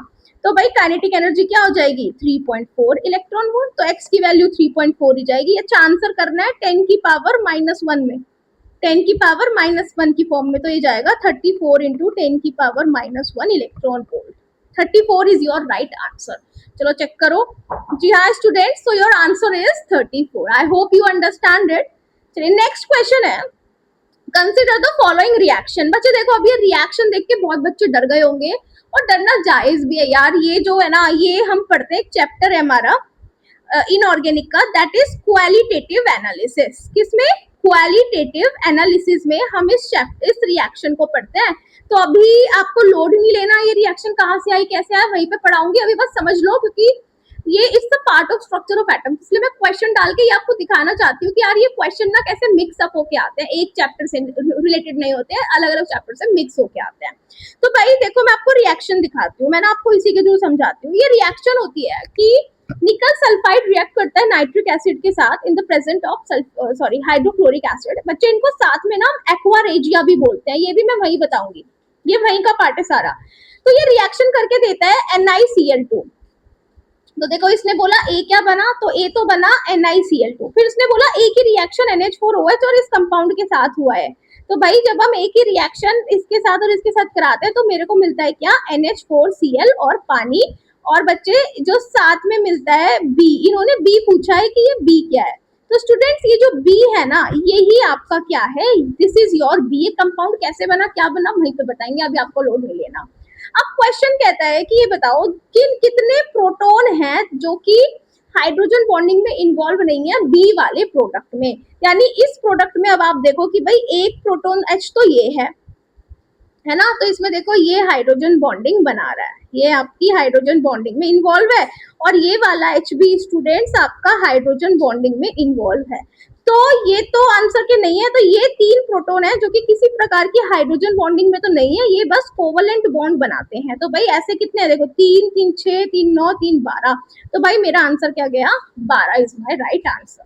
ठीक है, चलो नेक्स्ट क्वेश्चन कहता है कि कोई मोनो एटॉमिक एनायन है A-, ठीक है, उसके पास 45 इलेक्ट्रॉन्स हैं, सॉरी न्यूट्रॉन्स हैं, और 36 इलेक्ट्रॉन है। बच्चे A- मतलब A ने एक इलेक्ट्रॉन ले लिया, तो अभी उसके पास कितने इलेक्ट्रॉन है 36, यानी कितने रहे होंगे लेने से पहले ए न्यूट्रल स्टेट में, तो कितने रहे होंगे 36 में से एक माइनस कर दो तो 35 इलेक्ट्रॉन्स न्यूट्रल स्टेट में रहे होंगे। क्लियर है, हाँ। बोल रहे हैं कि atomic mass group in the periodic table physical state at room temperature इस एलिमेंट का क्या होगा। बच्चे प्रॉपर आंसर, जो क्वेश्चन है पीरियोडिक टेबल का है क्लासिफिकेशन वाले का, पर यहाँ पे दिया था इसलिए मैंने डाल दिया। तो कैसे करोगे भाई, जल्दी से बताओ। एटॉमिक मास, तो एटॉमिक मास A बराबर होता है N+P। अच्छा इतने इलेक्ट्रॉन है तो यही मेरे प्रोटॉन भी होंगे 35 प्रोटॉन, तो n कितना दिया है क्वेश्चन में 45, देखो n दिया है ना 45 प्लस प्रोटॉन कितने हैं 35, तो भाई a की वैल्यू आ गई 80, है ना। हाँ अच्छा ये इतना ही इसका Z भी होगा, 35 ही Z भी होगा भाई। अब ध्यान से सुन लो, तो मास तो आ गया 80, यानी कि इन दोनों को तो हटा दो 80 80। अब बोला ग्रुप बता दो, ग्रुप, ठीक है एक सेकेंड। तो भाई जो 35 है ना, आप देखोगे ये हेलोजन फैमिली का है, ग्रुप 17 का है। अभी आपको एकदम से ध्यान में नहीं आएगा क्योंकि ये अभी पढ़ाया नहीं है, पीरियोडिक टेबल में पढ़ाते हैं कि कैसे पहचानते हैं ग्रुप को। तो अभी बस देख लो कि ये 35 17 का है। और भाई ये आपका ना ब्रोमीन है, ब्रोमीन है। और बच्चे ब्रोमीन जो होता है ना ये लिक्विड होता है, रूम टेम्परेचर पे ब्रोमीन लिक्विड होता है। मरकरी ब्रोमीन, यस मरकरी भी होता है, ये अलग है, ब्रोमीन भी आपका लिक्विड होता है। तो माय आंसर इज 1। चलो चेक कर लो, आंसर इज 1। नेक्स्ट क्वेश्चन आ गया, कहता है भाई देखो ये प्योर क्वेश्चन ना, पता नहीं इन्होंने एटॉमिक स्ट्रक्चर में क्यों डाला हुआ है, बट ये क्वेश्चन है आपका क्लासिफिकेशन का, प्योरली क्लासिफिकेशन का क्वेश्चन है, ठीक है। चलो मैं बता देती हूँ, अब डाल दिया तो। बोल रहा है कि जो प्लॉट है अंडर रूट न्यू का और एटॉमिक मास का स्ट्रेट लाइन है। मैं बता देती हूँ प्लॉट एक्चुअल में कैसा था। ये एक्चुअली हेनरीज मूजले एक्सपेरिमेंट के बेसिस पे है, हेनरीज मूजले एक्सपेरिमेंट, है ना। अब उसने एक एक्सपेरिमेंट किया था, वहां भी इतना ही पढ़ते हैं कि उसने जो एक्सपेरिमेंट किया था उसके अकॉर्डिंग जो आपका न्यू और एटॉमिक मास का, मैं यहाँ पे बताती हूँ, रुक जाओ आप एक मिनट, यहाँ पे देखो, ये देखो कि जब आप अंडर रूट न्यू और एटॉमिक मास का ग्राफ बनाते हो तो ये ऐसा ना जिगजैग जिगजैग आता है।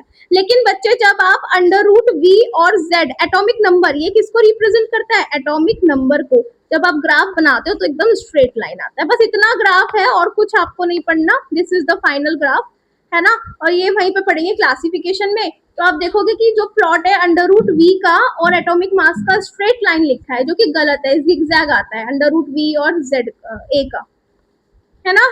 हाँ इसी तरीके से बोलते हैं जो वी का और एटॉमिक नंबर का, यानी कि किसका v का और एटॉमिक नंबर का, तो पहली बात उसका कैसा है स्ट्रेट लाइन। तो बच्चों ये अंडर रूट v और z का स्ट्रेट लाइन है, तो ये भी गलत है, ये भी गलत है, तो दोनों की दोनों गलत है, इसलिए आंसर 3 जाएगा। तो आप देखोगे आंसर मेरा क्या जा रहा है 3, ठीक है। चलो भाई फाइनली मैंने आपको सारे क्वेश्चन करा दिए हैं, प्लीज ढंग से पढ़ लेना, है ना। हाँ चलो अभी हम अगली क्लास में अगला कुछ नया स्टार्ट करेंगे। पहले तो आज के क्वेश्चंस खुद मेरे को बताओ, मैंने आपको बोला था कि फटाफट से एक पेपर पे लिखना और मेरे को अपने मार्क्स बताना, तो कमेंट बॉक्स में जल्दी से पहले तो मार्क्स बता दो। और ये क्वेश्चन टॉप PYQs है भाई, इन्हीं पे बेसिस पे घुमा फिरा के अलग अलग तरीके से आपके अगले साल भी इसी तरीके से पेपर सेट होगा, है ना। घबराने को कोई बात नहीं है, जो चीज पढ़ा दी बस वो आनी चाहिए। मैं आपको रात को 2 बजे भी उठा के बोलूँ ना कि भाई मेरे को इसका जवाब दो, मेरे को बताओ कि मैंने कि बताओ कि मेरे को कि वो बॉहर का रेडियस बता दो, क्वांटम मैकेनिकल मॉडल बता दो, तो भाई आना चाहिए, एक बार पढ़ा दिया तो आना चाहिए। फिर हमारे पास एक्सक्यूज नहीं होना चाहिए कि मैम अभी पढ़ा नहीं, अभी याद नहीं, ये नहीं, अरे पढ़ा दिया तो अब तो आना चाहिए ना। तो प्लीज यार पढ़ लेना, सवाल लगा के देखो, मेरे को फटाफट मार्क्स बताओ, फिर मैं बताऊंगी कैसी मेहनत कर रहे हो, कितना पढ़ रहे हो, क्या कर रहे हो, ठीक है। चलो bye bye. Okay students, next question देखते हैं। तो भाई ये आया था आपका 2025 में, क्या कहता है कि which of the following is or not correct with respect to energy of atomic orbitals of hydrogen atom. तो बच्चे हाइड्रोजन एटम की एक बात है जो आपको ध्यान रखनी है। क्या बोला था मैंने कि भाई इसका जो n, जब n बढ़ता है तो एनर्जी ऑफ ऑर्बिटल्स भी बढ़ती है, यानी ऑर्बिटल्स या इलेक्ट्रॉन की जो एनर्जी है वो सिर्फ किस पे डिपेंड करता है, ओनली n की वैल्यू पे and not on other things, ठीक है ना। हाँ जी, तो आई थिंक ये वाली बात आपको समझ में आ गई होगी। जी हाँ, अभी एक बात बताओ, तो फिर इसका मतलब मैम हमें क्या बताना है इसमें कि कौन सी नॉट करेक्ट है। तो कैसे बताएंगे नॉट करेक्ट, तो भाई देखो 1s से ज़्यादा है 2p की, ज़्यादा है 3d की, ज़्यादा है 4s की, तो सही है। 1s की ज़्यादा है। अच्छा एक बात और बताती हूँ कि मैम अगर कहीं पे n की वैल्यू सेम आ जाए, यानी n जो है आपका सेम हो जाए, तो उस समय पे क्या करेंगे। तो भाई n सेम हो जाए तो एनर्जी भी जो ऑर्बिटल की है वो भी क्या हो जाएगी, सेम हो जाएगी। तो मैम जैसे 2s की बराबर होगी 2p के, बिल्कुल सर। तो देखो 2s बराबर 2p, 3s बराबर 3p, ये भी सही है भाई। थर्ड वाला देख लो क्या कहता है, कहता है कि 1s की ज़्यादा है 2s से, 2p की ज़्यादा है 3s से, 3s की ज़्यादा है 3p से। भाई ये क्या बकवास की है, ये तो बराबर होनी चाहिए, ये भी बराबर होनी चाहिए। तो ये गलत है। चलो अगला देखते हैं, कहते हैं कि 1s की ज़्यादा है 2s से, 2s की ज़्यादा है 4s से, 4s की ज़्यादा है 3d से। भाई ये गलत है, 3d की ज़्यादा होनी चाहिए 4s से, ये यहाँ पे इन्होंने गड़बड़ की हुई है। तो भाई मेरी सी और डी गलत है, तो मेरा ऑप्शन जो है 3 जाएगा। चलो चेक कर लेते हैं। तो students your option 3 is the correct one. I hope you are getting yes. चलो नेक्स्ट क्वेश्चन की तरफ आगे बढ़ते हैं। भाई ये आपको लिस्ट 1 के एलिमेंट्स दिए हैं और लिस्ट 2 की इलेक्ट्रॉनिक कॉन्फ़िगरेशन आपको दी है। तो भाई कैसे करते हैं इलेक्ट्रॉनिक कन्फिग्रेशन, जैसे nitrogen sulphur bromine krypton, nitrogen sulphur bromine और क्रिप्टन की आपको करके दिखानी है। भाई नाइट्रोजन के केस में मैंने आपको ये वाला बड़ी इंपॉर्टेंट सी एक लाइन समझा रखी है। मैंने कहा यार ये वाले अपना याद रखो। मैंने कहा अगर नाइट्रोजन यहाँ आ रहा है तो पहले एक काम करो, एटॉमिक नंबर लिखो। तो इसका कितना है, नाइट्रोजन का 7, सल्फर का 16, ब्रोमीन का 35, क्रिप्टन का 36। मैंने कहा अगर नाइट्रोजन आ रहा है तो भाई उसमें हीलियम कवर होगा, तो आप ये वाली कॉन्फ़िगरेशन यहाँ पे लिख दो, यानी कि 1s, यार एक सेकेंड, हाँ क्या 1s2 नहीं, सबसे पहले तो लिखो क्या हीलियम, और उसके बाद क्या जाएगा 1s2 नहीं 2s2 और 2p3। इसी तरीके से बच्चे सल्फर का जब आप करोगे तो आप देखोगे कि सल्फर के केस में बच्चे क्या यूज़ हो जाएगा, आपका नियोन यूज़ हो जाएगा और ये वाली इलेक्ट्रॉनिक कन्फिग्रेशन आगे बढ़ेगी। यानी कि क्या जाएगा सल्फर का, बताओ, neon, and you will get 3s2 3p4। इसी तरीके से बच्चे ब्रोमीन का करोगे तो ब्रोमीन के लिए आप देखोगे, आप लिखोगे यहाँ पे क्या, आर्गन, और आर्गन के बाद क्या जाएगा ब्रोमीन के लिए 4s2 3d10 और 4p5, है ना, ये वाली इलेक्ट्रॉनिक कॉन्फ़िगरेशन, ये है ना आर्गन की ये वाली, इसको आप लिखोगे। इसी तरीके से students last but not the least क्या है, क्रिप्टन। तो भाई क्रिप्टन तो खुद एक क्या है, नोबल गैस, तो उसको उसकी तरह लिख दो, argon and 4s2 3d10 and 4p6। तो भाई इस तरीके से आप देखो जो D है ना, D का 4 जाएगा, C का 1 जाएगा, सल्फर का 2 जाएगा, N का 3 जाएगा। तो भाई your answer second is the right one. ठीक है, चलो चेक करते हैं। जी हाँ student, second is your perfect answer. भाई समझ में आ रहा है कि नहीं, पहले तो आप लोग मेरे को ये बताओ, है ना, कर पा रहे हो कि नहीं, कर तो पा रहे होंगे ना। हाँ तो भाई जिन बच्चों से हो रहा है वेरी गुड, जिनसे नहीं हो रहा भाई चैप्टर नहीं पढ़ा अभी आपने, ना ही फॉर्मूला रिवाइज किया, ढंग से पढ़ो, उसके बाद क्वेश्चन लगाओ। ठीक है, लास्ट में ना मुझे मार्क्स कोलैबोरेट करके लिख कर देना आप लोग। बच्चे नेक्स्ट है, ये 2024 में आया था, कहता है compare the energies of following sets of quantum number for multi electron system. भाई मल्टी इलेक्ट्रॉन सिस्टम की क्या कहानी होती है, बताओ जल्दी से, याद है कि नहीं। मल्टी इलेक्ट्रॉन सिस्टम के लिए बच्चे मैंने आपको बोला था, मैंने कहा जिसके लिए n+l की वैल्यू ज़्यादा होगी उसकी एनर्जी इलेक्ट्रॉन की या ऑर्बिटल की भी ज़्यादा होगी, और कहीं पे अगर n+l की वैल्यू स्टूडेंट सेम आ जाए तो क्या बोलोगे कि उस केस में मैम जो एनर्जी होगी वो भी वो कैसे निकालोगे, एनर्जी उसकी ज़्यादा होगी जिसका n ज़्यादा होगा। तो इस तरीके से स्टूडेंट्स इसका आप एक काम करो, n+l निकाल लो पहले वाले का। तो क्या करोगे, देखो n और l की वैल्यू ही दी है, तो 4 + 1 यानी 5, यहाँ पे निकालो 6, यहाँ पे 4 5 4। तो आप देखोगे सबसे ज़्यादा किसकी है, b की सबसे ज़्यादा है, तो भाई b की सबसे ज़्यादा है, तो इन तीन में से एक आंसर जाएगा। उसके बाद जाएगा क्या, जल्दी से बताओ क्या जाएगा, 6 हो गया 5, तो 5 में देखो सेम हो गया, n+l सेम हो जाए तो जिसका ज़्यादा n उसकी ज़्यादा एनर्जी। तो आप देखोगे n किसका ज़्यादा है, इसका ज़्यादा, यानी b के बाद जाएगा a, तो तीनों में ही a है, अभी भी डिसाइड नहीं कर पाए आंसर।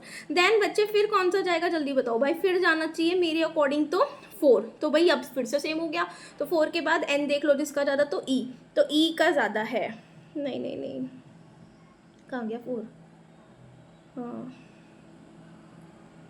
एक सेकेंड, डी, अच्छा पहले तो डी जाएगा ना, हाँ अभी तो डी जाएगा ना, हाँ तो पहले डी गया फिर ई जाएगा, ये रहा ई और फिर जाएगा सी। तो student 4 is your correct one. चलो चेक कर लेते हैं। जी हाँ, तो बच्चे 4 इज योर करेक्ट वन। चलो नेक्स्ट क्वेश्चन देखते हैं। कहता है कि आपको इलेक्ट्रॉनिक कन्फिग्रेशन करना है नियोडाइमियम का। तो नियोडाइमियम का एटॉमिक नंबर क्या है, 60। तो भाई यहाँ पे देखो 60 मिनिमम तो जीनॉन आ रहा है, तो भाई जीनॉन तो यूज होगा, उसके बाद वाली कॉन्फ़िगरेशन आपको लिखनी है। कौन सी वाली, ये वाली आपको लिखनी पड़ेगी। तो लिख दो फटाफट से। कैसे लिखोगे, हम लिखेंगे जीनॉन तो कवर हो गया, जीनॉन। अब देखो 60 में से 54 इलेक्ट्रॉन तो इसमें चले गए, तो 60 - 54 यानी अब मेरे को सिर्फ 6 इलेक्ट्रॉन भरने हैं। तो भाई एक 6s2 में भर दो, जीनॉन के बाद 6s2 में यहाँ भर दो। अब कितने हो गए, 54 55 56, 4 भरने हैं। तो अब जाएगा किस में, देखो 4f11, देखो ये वाला, देखो ये वाला 4f11 में, ठीक है, हाँ 4f 11 4f में जाएगा, 4f में जाएगा तो 4 इलेक्ट्रॉन यहाँ पे भर दो। तो भाई आंसर देखो आपका जाएगा फर्स्ट वन। चलो चेक कर लेते हैं। तो yes students, your answer first is the right one. चलिए नेक्स्ट क्वेश्चन भाई, ये रहा स्क्रीन के आगे, कहता है which of the following statements are true. True वाली स्टेटमेंट्स आपको निकालनी है। कहता है if two orbitals have the same value of n plus l, the orbital with lower value of n will have lower energy. बिल्कुल सही बात है, एब्सोल्युटली सही बात है ना। Energies of the orbitals in the same subshell increase with increase in atomic number. भाई ये याद करो, हाइड्रोजन और लिथियम वाला केस है। लिथियम के केस में z होता है 3, हाइड्रोजन का होता है 1। तो भाई जैसे जैसे आप z बढ़ाते चलोगे, जैसे जैसे z इंक्रीज होता चलेगा, तो एनर्जी जो है वो ज़्यादा नेगेटिव होती चली जाएगी। और ज़्यादा नेगेटिव एनर्जी का क्या मतलब है, लेस एनर्जी, एनर्जी डिक्रीज होती चली जाएगी। तो भाई जो एनर्जी ऑर्बिटल की वो डिक्रीज होती है, ना कि इंक्रीज, जैसे जैसे आप z को बढ़ाते हो। तो ये गलत हो गया। बोलता है the size of 2px orbital less than 3px orbital. भाई ये भी सही है, n की वैल्यू बढ़ाओगे तो साइज बढ़ेगा, घटाओगे तो साइज घटेगा, ये भी सही है। Among 5f 6s 4d 5p 5d orbitals none of the orbitals have 2 radial node. भाई 5d को देखो, रेडियल नोड्स कैसे निकालते हैं बताओ जल्दी से। रेडियल नोड निकालने का क्या फॉर्मूला है, तो that is n minus l minus 1। बताओ यहाँ पे n क्या है 5d में 5, d क्या है 2। मैंने कहा इसमें पुट करो तो 5 माइनस 2 माइनस 1। भाई ये तो 2 आ गया, और ये बोल रहा है कि किसी में भी नहीं है, नन, तो ये भी गलत हो गया। तो भाई कितनी सही है, 1, A and C are my correct answer. चलो चेक करते हैं। तो yes students, A and C are your correct answer. चलिए नेक्स्ट क्वेश्चन है, हाँ जी बच्चे। तो अगला सवाल कहता है कि which of the following following is correct set of 4 quantum number of 19th electron in chromium in accordings with aufbau principle. भाई क्रोमियम का जब आप 19th इलेक्ट्रॉन वाला कॉन्फ़िगरेशन करोगे तो भाई ये निकल के आएगा, ये वाला है ना, ये वाला आ गया। अब इसमें देखोगे तो भाई कॉन्फ़िगरेशन आ गई ये, इसमें देखोगे भाई 19th इलेक्ट्रॉन कहाँ जाएगा। तो एक बात मैं आपको बताऊँ ना, जैसे आप कॉन्फ़िगरेशन करते हो आर्गन एंड 4s1 3d5, तो भाई ये जो 4s1 है ना, 4s1 भाई ये ही मेरा 19th इलेक्ट्रॉन होता है। तो इस इलेक्ट्रॉन के लिए n की वैल्यू है 4, l की वैल्यू है 0 और m की वैल्यू भी क्या है 0। तो 4 0 0, तो भाई 4th is your correct answer. चलो चेक कर लेते हैं। Yes student, 4th is your correct answer. चलो नेक्स्ट क्या कहता है, correct statement for an electron with atomic number 9r। तो बच्चे कोई एटॉमिक नंबर है जिसका एटॉमिक नंबर क्या है 9 है, और दैट इज कॉन्फ़िगरेशन कर लो 1s2 2s2 2p5। तो भाई अब आप देखोगे 1s में 2 इलेक्ट्रॉन है, 2s में 2 इलेक्ट्रॉन है, और 2p में आप देखोगे 5 इलेक्ट्रॉन है। तो पहले सबको सिंगल, फिर इनको पेयरिंग करो। तो ये बोल रहा है 5 इलेक्ट्रॉन ऐसे हैं जो कि प्लस हाफ के स्पिन किए हैं। तो देखो 1 2 3 4 5, तो बिल्कुल सही कह रहा है। और 4 ऐसे हैं जो कि माइनस हाफ के हैं, देखना एक बार, देखो 1 2 3 4, तो ये भी बिल्कुल सही है। तो भाई ये तो सही है। कहता है there is only 1 electron in 2pz orbital. भाई ये गलत बात है, क्योंकि कुछ लोग कहते हैं, देखो हमने पढ़ा है कि जो p है वो 3 टाइप की होती है, 2px 2py और 2pz। अब ये 2pz कुछ भी हो सकता है, 2pz ये भी हो सकती है, 2pz ये भी हो सकती है। तो अगर आपने ये कंसीडर किया तो 1 है इलेक्ट्रॉन, लेकिन ये कंसीडर किया तो इलेक्ट्रॉन 2 है। तो ऐसा हार्ड एंड टफ रूल बना देना कि सिर्फ ओनली 1 इलेक्ट्रॉन है pz ऑर्बिटल में, ये गलत बात है। The last electron goes to orbital with n is equal to 2 and l is equal to 1। तो n जब 2 है और l 1 है, तो भाई ये बना मेरा 2p। तो हाँ बच्चे, लास्ट इलेक्ट्रॉन मेरा किस में गया है, 2p में गया है, ये बिल्कुल सही बात है। तो डी क्या कहता है, the sum of angular nodes of all the orbitals is 1। तो भाई एक बात बताओ, मैंने बताया ना px py और pz होता है। मैंने कहा इसमें जो है एंगुलर नोड निकालने का क्या फॉर्मूला होता है, एंगुलर नोड बराबर होते हैं l के। तो px में l क्या है 1, py में l क्या है 1, pz में l क्या है 1। तो ऐसे तो भाई 3 एंगुलर नोड हो गए, ये तो सिर्फ एक ही कह रहा है ना। और आपको तो ये भी पता है किस प्लेन में एंगुलर नोड मिलेगा, है ना। बताओ x वाला कहाँ मिलेगा, बताओ px में, py में और pz में। मुझे एंगुलर नोड बताओ। भाई px में आप कहोगे मैम yz प्लेन में, इसमें xz प्लेन में, इसमें xy प्लेन में एंगुलर नोड मिलेंगे, है ना। तो टोटल 3 एंगुलर नोड्स हैं। तो ये बात हो गई गलत। तो हमें क्या बताना है, करेक्ट स्टेटमेंट। तो A and C are my correct one. चलो चेक कर लेते हैं। तो बच्चे this is my correct statement.